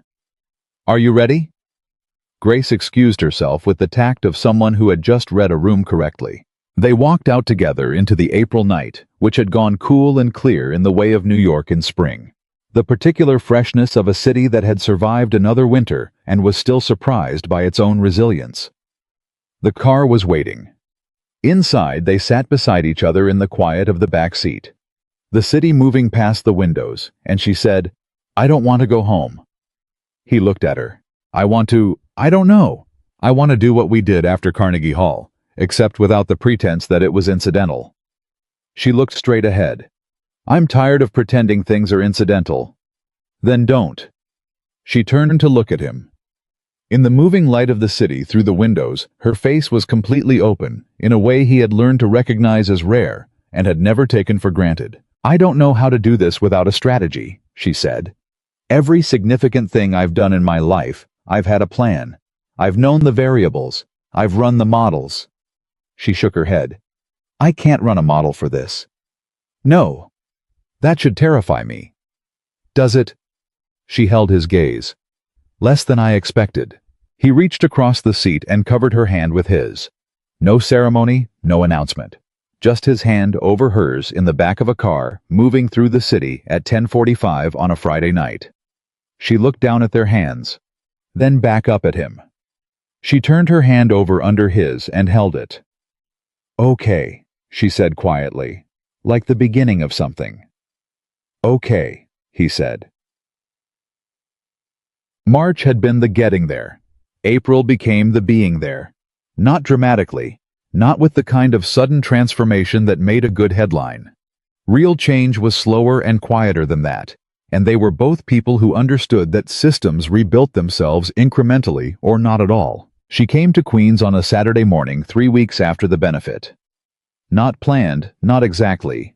He had mentioned on a Thursday call about a vendor contract that had somehow become a 40-minute conversation about things that were not the vendor contract that Lily had her spring recital at school, and had been practicing her piece on the recorder for 2 weeks with an intensity that he respected, and that Mrs. Alvarez was heroically enduring. Victoria had been quiet for a moment. Then, "What time?" 10 a.m. "Victoria, you don't have to." "What time?" He picked her up at the corner of his block at 9:45. She was in jeans and a jacket, her hair down, and she looked not different exactly. More like herself. The version of herself that existed before she'd learned to perform herself. He looked at her for a moment when she got out of the cab. "What?" she said. "Nothing. You look—" He stopped. "Finish the sentence. Like someone who got a good night's sleep." She looked at him steadily. "That's not what you were going to say." "No," he agreed. "But it's what I'm saying." She almost smiled. They walked toward the school. The auditorium held maybe 150 parents and younger siblings, and one school principal who made remarks that were warm and only slightly too long. The second graders filed onto the stage in the specific, uncertain procession of children who have been told exactly where to stand and are concentrating very hard on remembering. Lily found Ethan in the audience. Immediately, children had that instinct that parental radar, and her face did the thing it did when she was trying not to look too happy, which meant she was very happy. She stood at her spot on the risers with her recorder in her hands and her serious face on. Then her eyes moved one seat to the left of her father and found Victoria, and the serious face broke into pure, unself-conscious delight for approximately 2 seconds before she wrestled it back under control. Victoria beside him went very still. He leaned slightly toward her. "She recognizes you from the videos I've sent." Victoria said nothing. Her hand was in her lap, and she was looking at his daughter with an expression that he couldn't fully read, but that had something in it that was close to overwhelmed. The recital proceeded. Lily played her recorder piece with the ferocious concentration of someone who had practiced until they were ready and knew they were ready. When it was over, the parents applauded, and Lily looked directly at her father, and he gave her the double thumbs up. That was their signal for you. Did it exactly right. And she grinned so wide it transformed her entire face into something that was purely, completely Claire. He felt Victoria's hand find his on the armrest between them. He turned his palm up, and she held it, her grip firm and certain, and she didn't say anything, and neither did he. Afterward, in the school gymnasium, with the terrible coffee and the construction paper decorations and the organized chaos of children finding their parents, Lily came at him at a dead run from across the room, and he caught her, and she wrapped her arms around his neck and said directly into his ear, "Did I do good?" "You did perfect." She pulled back to look at him. Then she looked at Victoria, who was standing slightly to his right, holding her coffee cup with both hands, with the expression of someone who had walked into a situation they had not fully prepared for, and were managing it with everything they had. "Hi," Lily said. "Hi," Victoria said. "I practiced for 2 weeks." "I could tell. It was very precise." Lily considered this. "My dad says precise is good." "Your dad is right." Lily looked at her with those eyes that were Claire's eyes, sharp and direct and completely without guile. "Are you his friend?" Victoria held the 7-year-old's gaze without flinching, which was, Ethan thought, more than most adults managed under those conditions. "I'm working on it," she said. Lily nodded, slowly absorbing this. "That's okay," she said. "Daddy says working on things is important." She looked at her father. "Can we get pancakes?" "We can get pancakes." Lily looked at Victoria. "Do you like pancakes?" A pause. Something moved in Victoria's face. Something that was not the CEO, not the armor, not the carefully managed presentation of a woman who had survived enormous things alone. Something that was just a person unexpectedly standing in a school gymnasium on a Saturday morning, being asked by a 7-year-old about pancakes. "I do," she said. "Then you should come," Lily said with the complete decisional authority of someone who did not yet understand that adults complicated simple things. She took her father's hand, and then without asking, without hesitating, with the casual fearlessness of a child who had not yet learned to be afraid of being rejected, she reached up and took Victoria's hand too. Victoria looked down at the small hand in hers. She didn't say anything. Her throat moved. They walked out of the gymnasium into the April morning. The three of them, Lily in the middle, swinging their hands with the pure physical joy of a child who was satisfied with the world, and Ethan watched Victoria from the corner of his eye and saw her press her lips together and look straight ahead and work very hard at something that was not being worked at. In her usual direction, she was not trying to contain herself. She was trying to let herself feel it without running. She was succeeding. The pancake place was 3 blocks from the school. A diner that had been on that corner since before Ethan had moved to the neighborhood, run by a man named Pete, who knew Lily by name and brought her the chocolate milk without being asked. Victoria sat across the booth from Lily and ordered black coffee and listened to a 7-year-old describe the complete social dynamics of the 2nd grade with the focused attention she brought to board presentations. At one point Lily said, "My teacher's name is Miss Henderson, and she has a cat named Gerald who has one eye." "How did Gerald lose the eye?" Lily's expression became deeply serious. "Nobody knows. Miss Henderson says it's a mystery of the universe." Victoria looked at her. "Gerald is a good name for a one-eyed cat." Lily pointed at her. "That's exactly what I said." Something cracked open in Victoria's face that was purely helplessly delighted, and Lily saw it happen and responded to it the way children responded to genuine adult delight, which was by producing more of whatever caused it. For the next 40 minutes, she delivered a comprehensive and entirely riveting account of Gerald Miss Henderson, the complete injustice of the seating chart, the ongoing library book crisis of her peer group, and her current thoughts on the comparative merits of various dinosaurs with the confidence of someone holding a room. Victoria, who held rooms for a living, was completely held. Pete brought the pancakes. Lily ate hers with a focus that precluded conversation. In the quiet, Victoria looked across the table at Ethan, and the look had so many things in it that he would have needed a long time and better words than he currently had to catalog all of them. What he received most clearly was this: "I didn't know it could feel like this." He understood. He hadn't known either. The thing that nobody outside the situation understood. Nobody at Hargrove.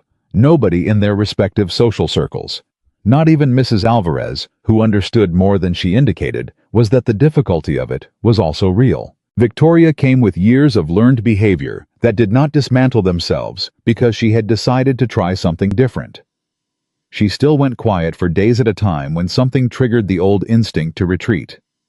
She still had nights when the walls went back up, not completely, but enough, and Ethan would send her a text and wait an hour for a response that was correct and professional and gave him nothing to hold on to. He had learned to wait those out without pressure. He had learned it not because it was easy, but because he understood what drove it, and because what she was trying to overcome was not a small thing. She had built those defenses across years of legitimate need. You did not undo that because you wanted to.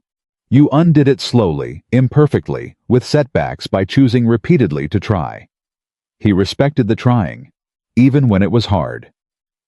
The hardest night came in the third week of April. There was a piece in a business publication, a profile of Victoria, that was largely complimentary and accurate, and that included in its last section a paragraph about the changes observers had noted in her leadership style.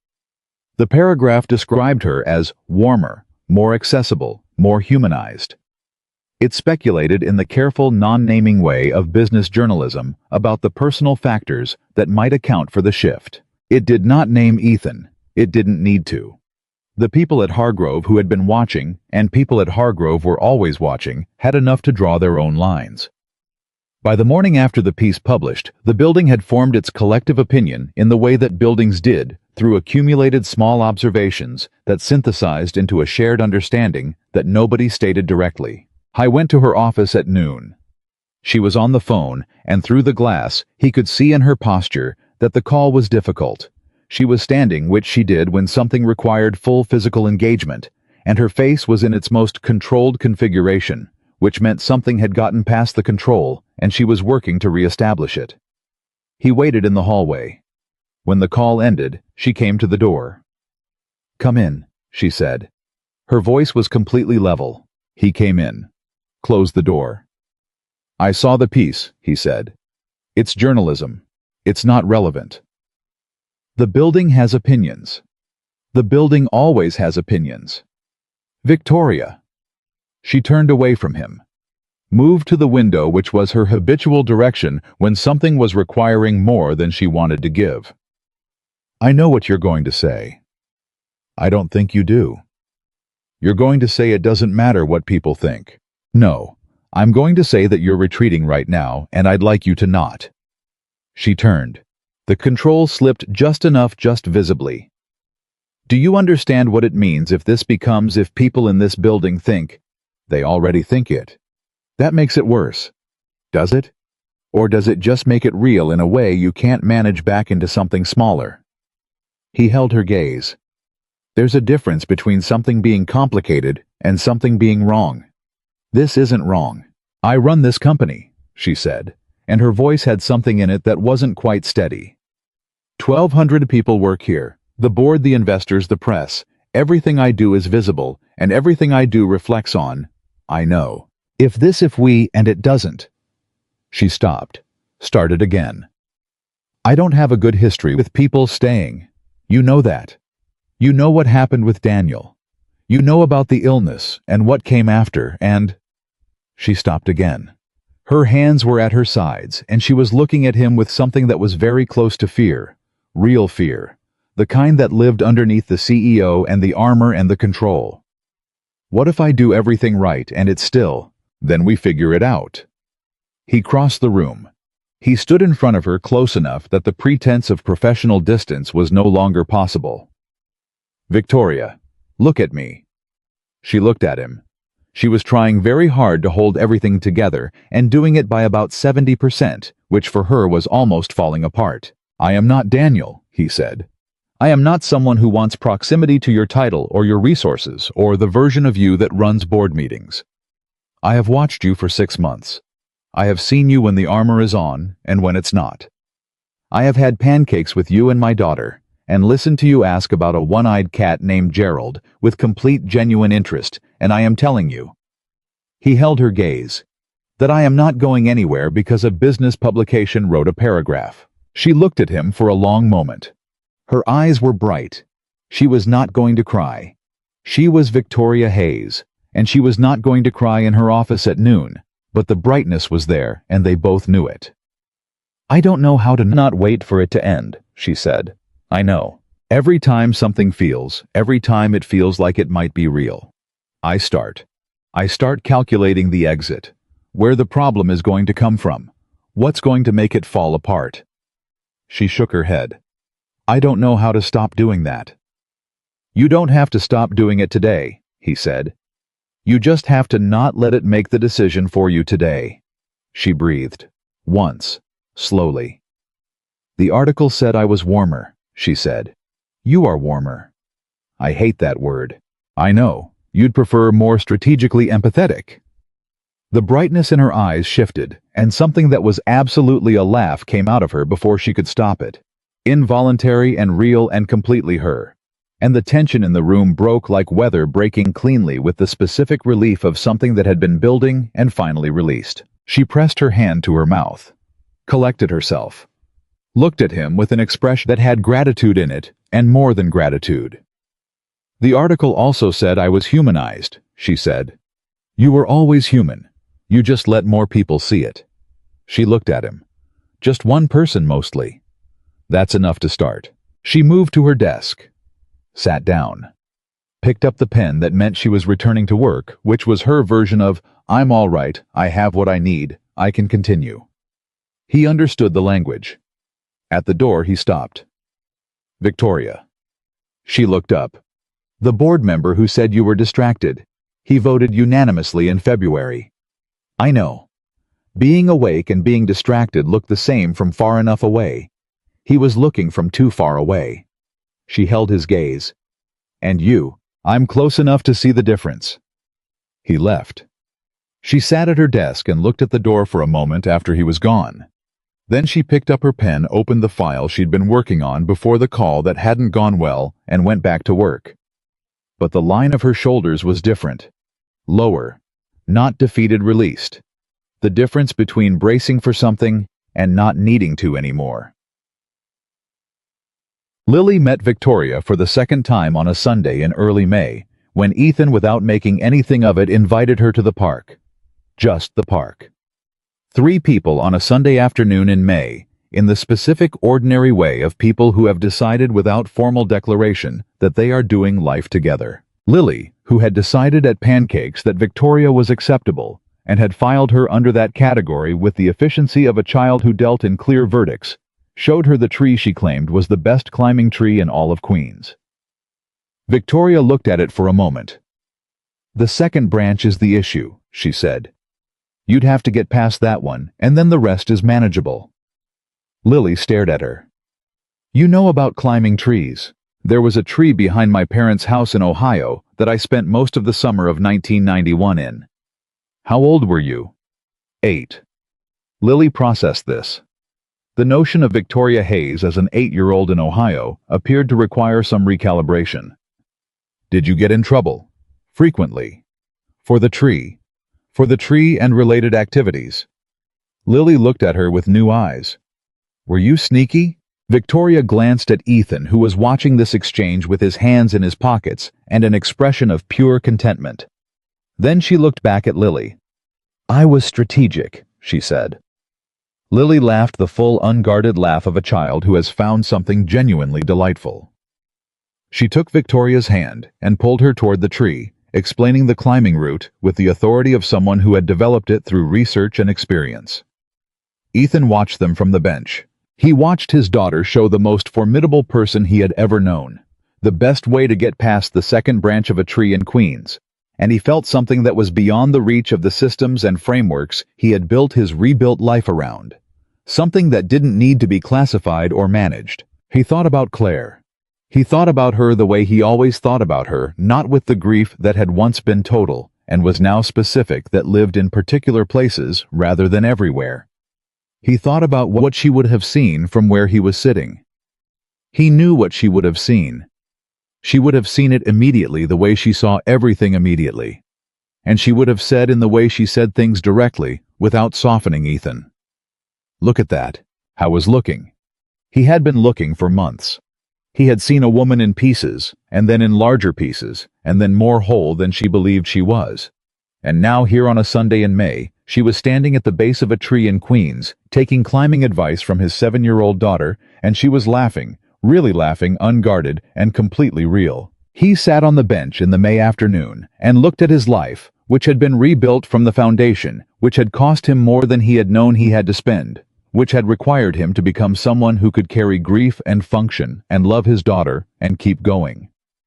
He looked at it and found it against all the odds that life had run against him genuinely completely good. That was enough. For now, for this moment, it was more than enough. Victoria turned from the tree and looked at him across the stretch of grass, and he held her gaze, and she smiled at him. Full real, the one that was only for him, the one that had taken 6 months to earn, and was worth every minute of every one of them. Lily tugged her sleeve and said something that made her laugh again, and she turned back to the tree, and Ethan sat on the bench in the afternoon sun, and let himself for the first time in a long time simply be where he was. The summer came in fast and hot, the way New York summers always did, without apology, without transition, as if the city had simply decided one morning that spring was finished, and this was what came next. By June, the thing between Ethan and Victoria had no name that either of them had said out loud, but it had a shape. It had weight and texture, and the specific gravity of something that had been built carefully over time from materials that were real. It was in the way she called him on Tuesday evenings, when there was no professional reason to call. It was in the way he kept a spare coffee cup in his office that was the exact kind she drank without discussing it with anyone, including her.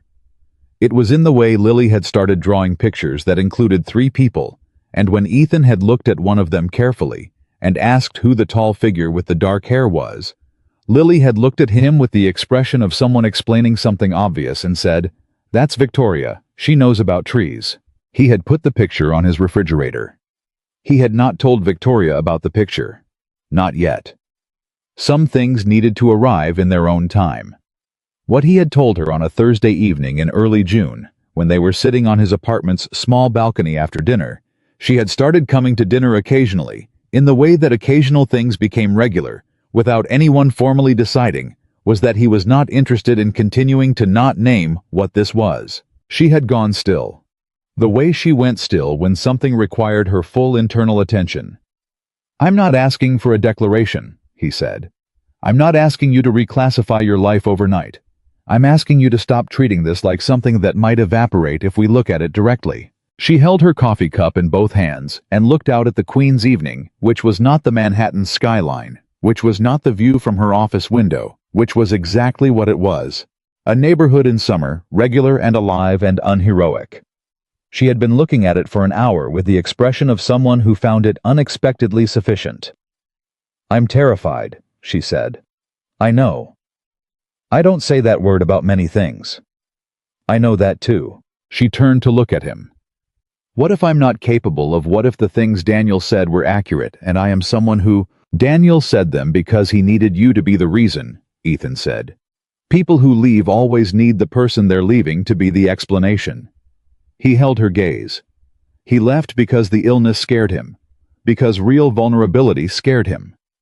He left because he was the kind of person who leaves when things get hard, and he needed a story about you to make it feel different. She was quiet for a long moment. "You can't know that." "I know you," he said. "I have watched you for 8 months. I have seen you when you're winning, and when you're afraid, and when you're exhausted, and when you're laughing at something my daughter said about a one-eyed cat. I have seen you show up every single time this has asked something hard from you." He paused. "That is not someone who is incapable of closeness. That is someone who is hurt badly enough that closeness feels like the most dangerous thing in the world. Those are completely different things." She looked at him with the openness that he had learned to recognize as the most honest version of her, the one that existed when she had stopped calculating and was simply present, simply real, simply herself without the management. "I don't want to lose this," she said. "Then don't. It's not always that simple. I know, but right now, tonight it is. Tonight it's exactly that simple." He looked at her. I'm not going anywhere. I have told you this in approximately 11 different ways over the last 8 months. I would like you to believe it. She looked at him for a long moment. The evening settled around them. Down on the street, someone was playing music through an open window, something old and unhurried that moved through the air with the ease of summer. I believe it, she said, quietly. The way you said things when they cost you something, and you said them anyway. He reached across and covered her hand with his, the way he had in the car after the benefit, and she turned her hand over and held his, the way she had then, and they sat on the small balcony in the Queen's evening, with the city going about its business around them, and for a long time, neither of them needed to say anything else. The crisis, when it came from a direction Ethan had not anticipated. Most crises did. It was the second week of July. A board member, not the one who had observed Victoria's distraction, a different one.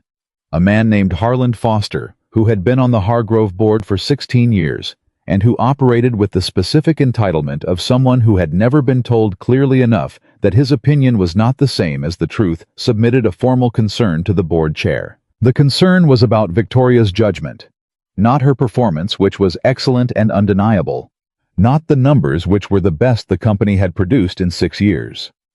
The concern was about her judgment in maintaining what Foster described in the careful euphemistic language of formal board correspondence as a personal relationship with a direct report, and what this suggested about her decision-making priorities. Ethan found out at 8 in the morning from Dana, who appeared in his office doorway with the expression of someone delivering difficult information and wanting credit for the delivery. I thought you should know, Dana said, before the 9 o'clock. What 9 o'clock?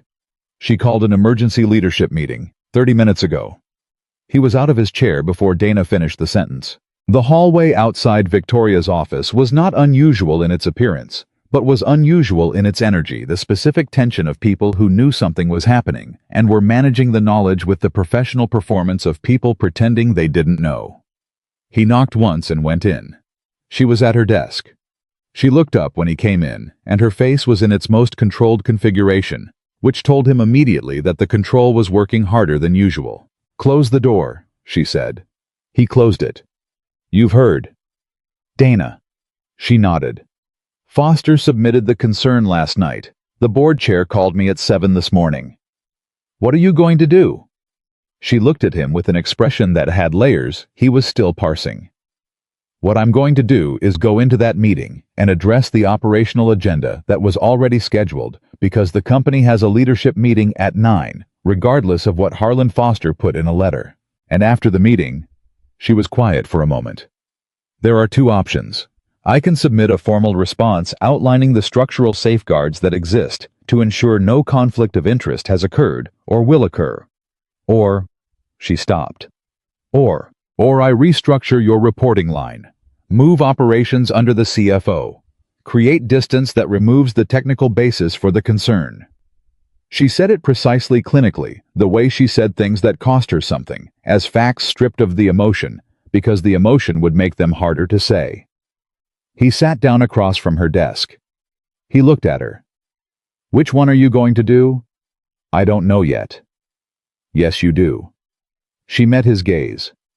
Ethan, you already know, he said.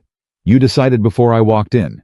You're telling me the options because you're giving me the chance to weigh in, but you know what you're going to do. A long silence. The formal response, she said. Why? Because restructuring your reporting line in response to a complaint is capitulation to a pressure that has no legitimate basis, and I do not capitulate to illegitimate pressure, regardless of its source. She said it with the absolute quiet certainty of someone stating a fact about themselves. And because removing you from operations right now would damage a team and a system that you have built into the best functioning department in this company.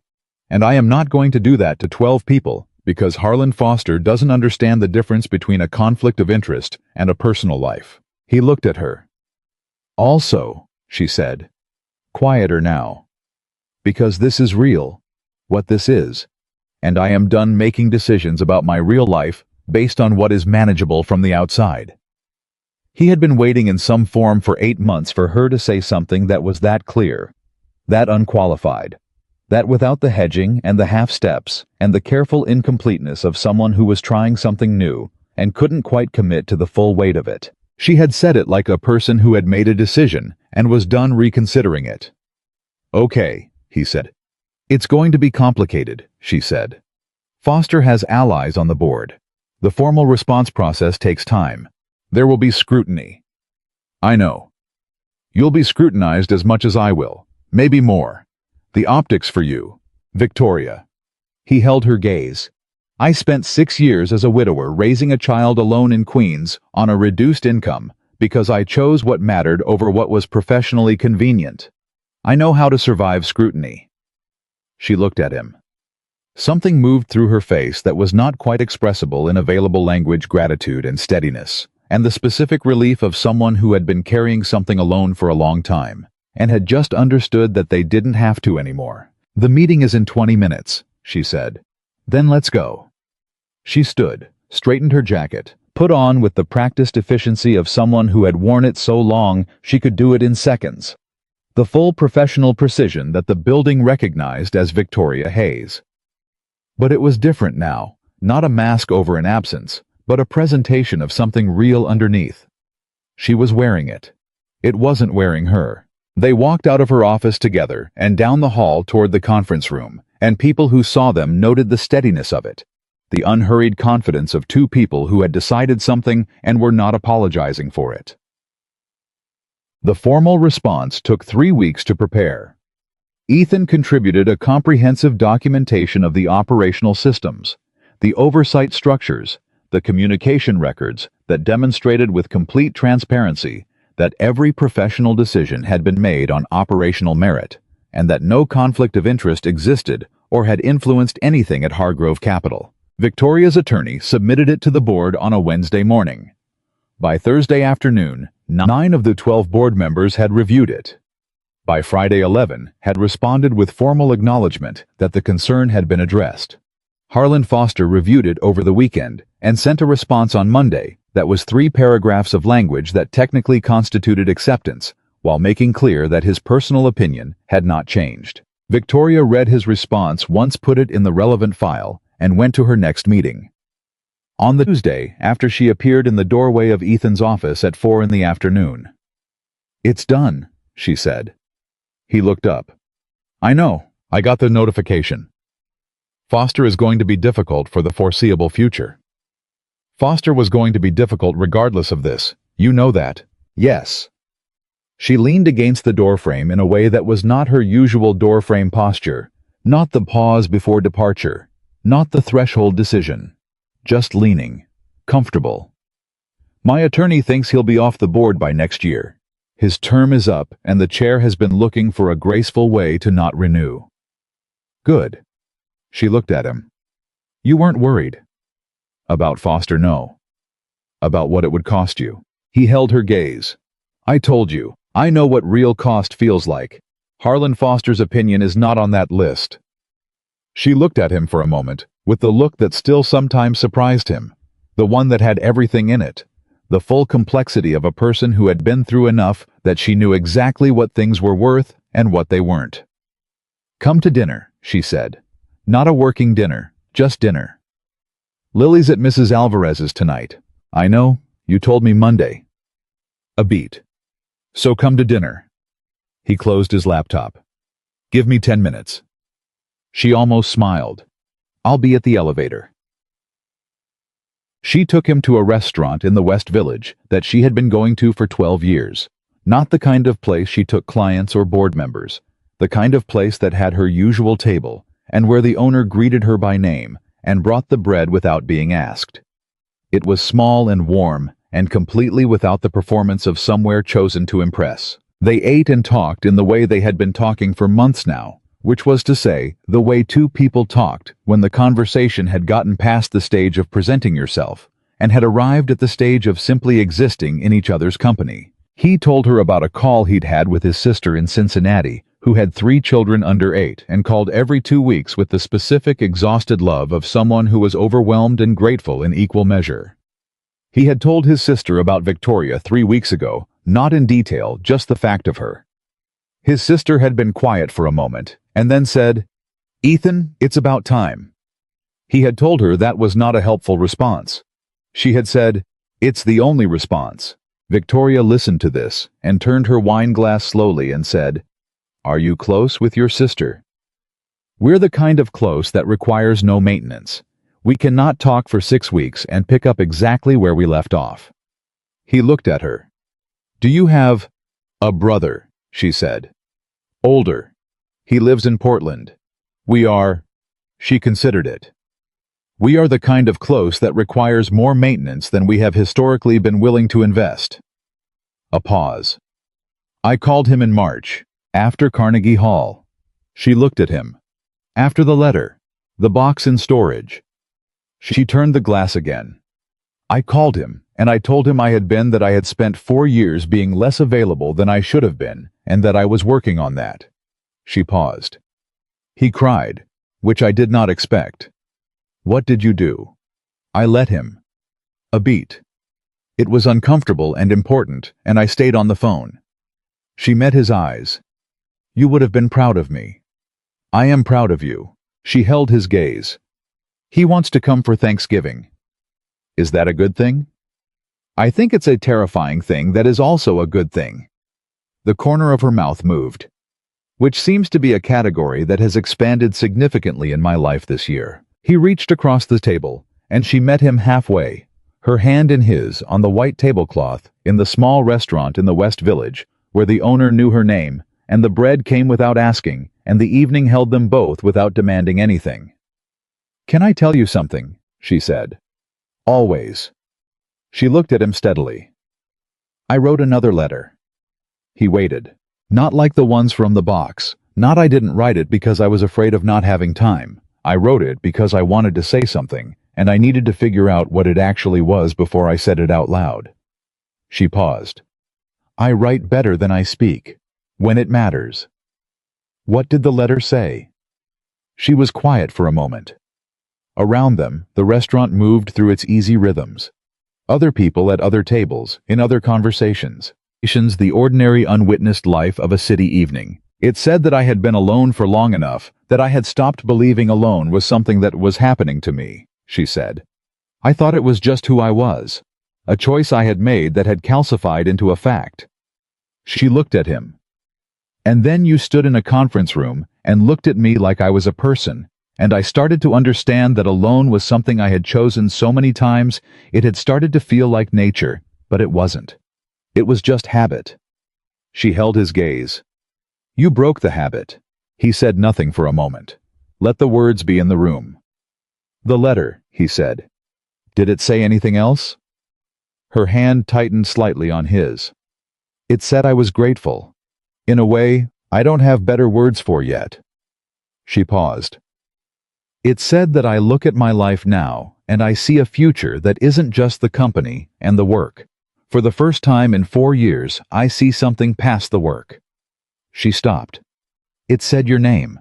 The restaurant held its warm light around them, and the city did what the city always did, and Ethan Parker looked at the woman across the table from him, and understood with the full clarity of someone who had earned their understanding that this was real, all of it. The whole complicated, improbable, necessary architecture of it. "Say it out loud," he said. "What the letter said." She looked at him. She did not look away. "I love you," she said. That's what it said. The words landed in the space between them with the weight of things that are true. He had known. In the way you knew things that had been building for months, that had been present in 100 small moments before they were ever said. He had known, and he had waited for her to be ready to say it, because that was what you did for someone who had been hurt into silence. You waited, and you stayed, and you made the space safe enough that the words could finally come. "I love you too," he said. "I have for a while." She breathed. One slow breath, the kind that released something long held. "Why didn't you say it first?" she asked. "Because you needed to say it first." She looked at him for a long moment. "How did you know that?" "Because I've been paying attention since October." Something moved across her face that was beyond the reach of her considerable ability to manage her own expressions. Something that was just joy, clean and direct, and completely real, the expression of a person who had not expected to arrive somewhere and had arrived. The summer finished, and September came, and with it, the specific readjustment of the city, returning to its working self after the loosening of August.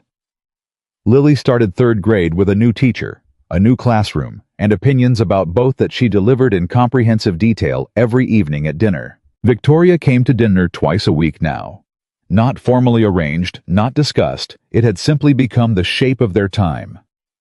She arrived at 6:30 when she could, and at 7 when she couldn't, and she sat at Ethan's kitchen table and talked to Lily about whatever Lily was currently thinking about with the focused, genuine attention that Lily had decided in her uncomplicated 7-year-old way was the correct way for adults to behave. On a Thursday evening, in the second week of September, Lily finished dinner, looked at Victoria across the table and said, "Are you going to be here for Christmas?"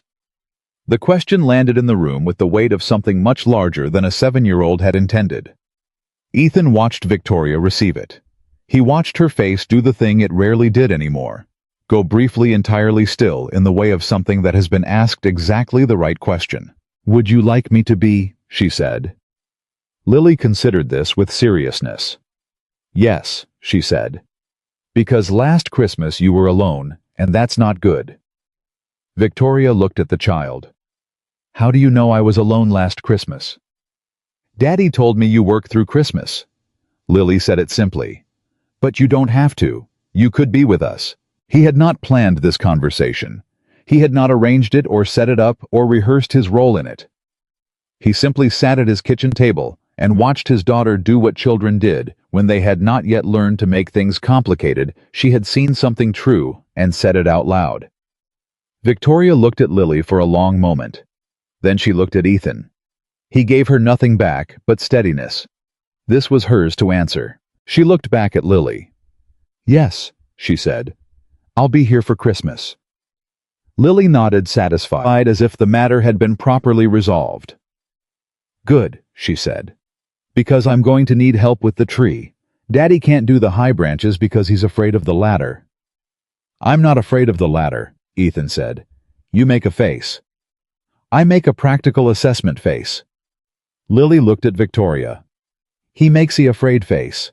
Victoria looked at him with the full smile, the real one, the one that had taken 6 months to earn, and that still, every time it appeared, reorganized something in his chest. "I'll handle the high branches," she said. Lily declared this acceptable and went to retrieve the stuffed elephant, and the kitchen settled into the easy quiet of an ordinary evening, dishes on the table. The September evening coming through the window. 3 people in an apartment in Queens doing the simple, unremarkable thing of being together. October brought the 1-year mark. Ethan did not make a ceremony of it. He was not a ceremony person. But he knew the date, a Tuesday, the day of the HR orientation, the conference room. The first time he had looked at Victoria Hayes and seen past the impeccable surface to the person carrying something underneath it.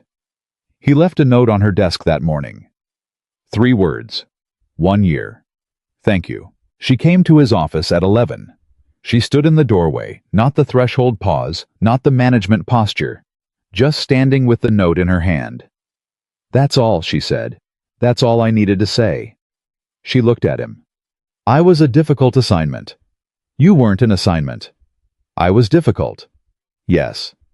"And you stayed."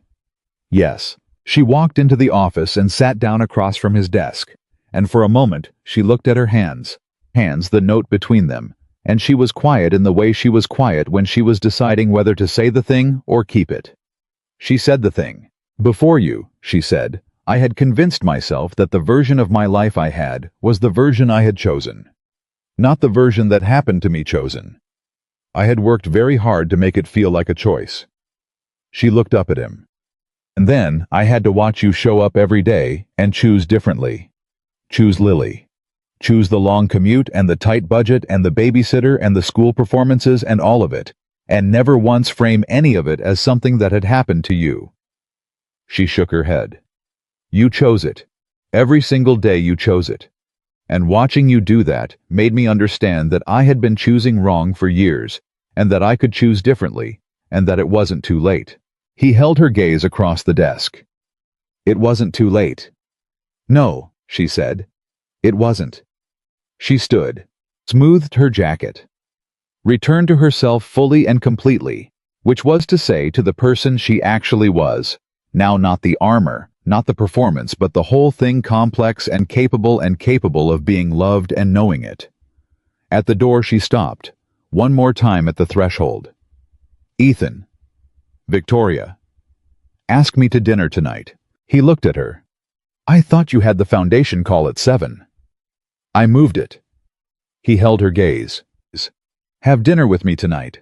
She nodded once. Yes. She looked at him with the eyes that had learned over 12 months to stay open, when everything in her history said to close. I'll be there at 7. She left. He sat at his desk and looked at the doorway she had walked through and let himself feel, without managing it into something smaller, the complete and unambiguous truth of his life. He had not been looking for this. He had come to this building to do a job and rebuild a stability he had spent 6 years reconstructing from the ground up. He had not had space in the blueprint for this. And yet, a woman had walked into a conference room on his first day and looked at him like he was a person, and he had looked back, and something had started that had no logic to it, except the logic of two people who were both carrying things they hadn't been able to put down, finding each other in the specific way that real things found each other, not loudly, not dramatically, but with the quiet inevitability of something that was always going to happen if you stayed present long enough to let it. He thought about Claire.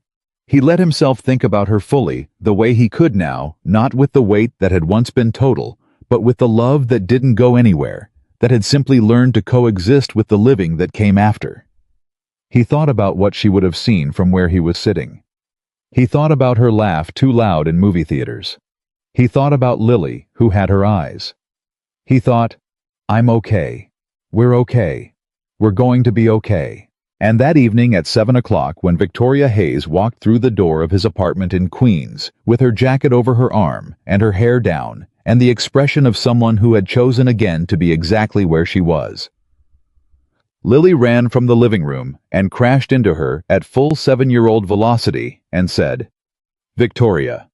I made a picture and held up a drawing that had 3 people in it under a large lopsided tree. Ethan stood in this kitchen doorway and watched it happen and felt the truth of it settle into his chest like something coming home. Some people spent their whole lives building walls so strong that no one could reach them, and some people were quiet enough and patient enough and real enough to find the window that had been left open all along. He had found hers. She had let him in. And the life they were building, imperfect, unheroic, completely real,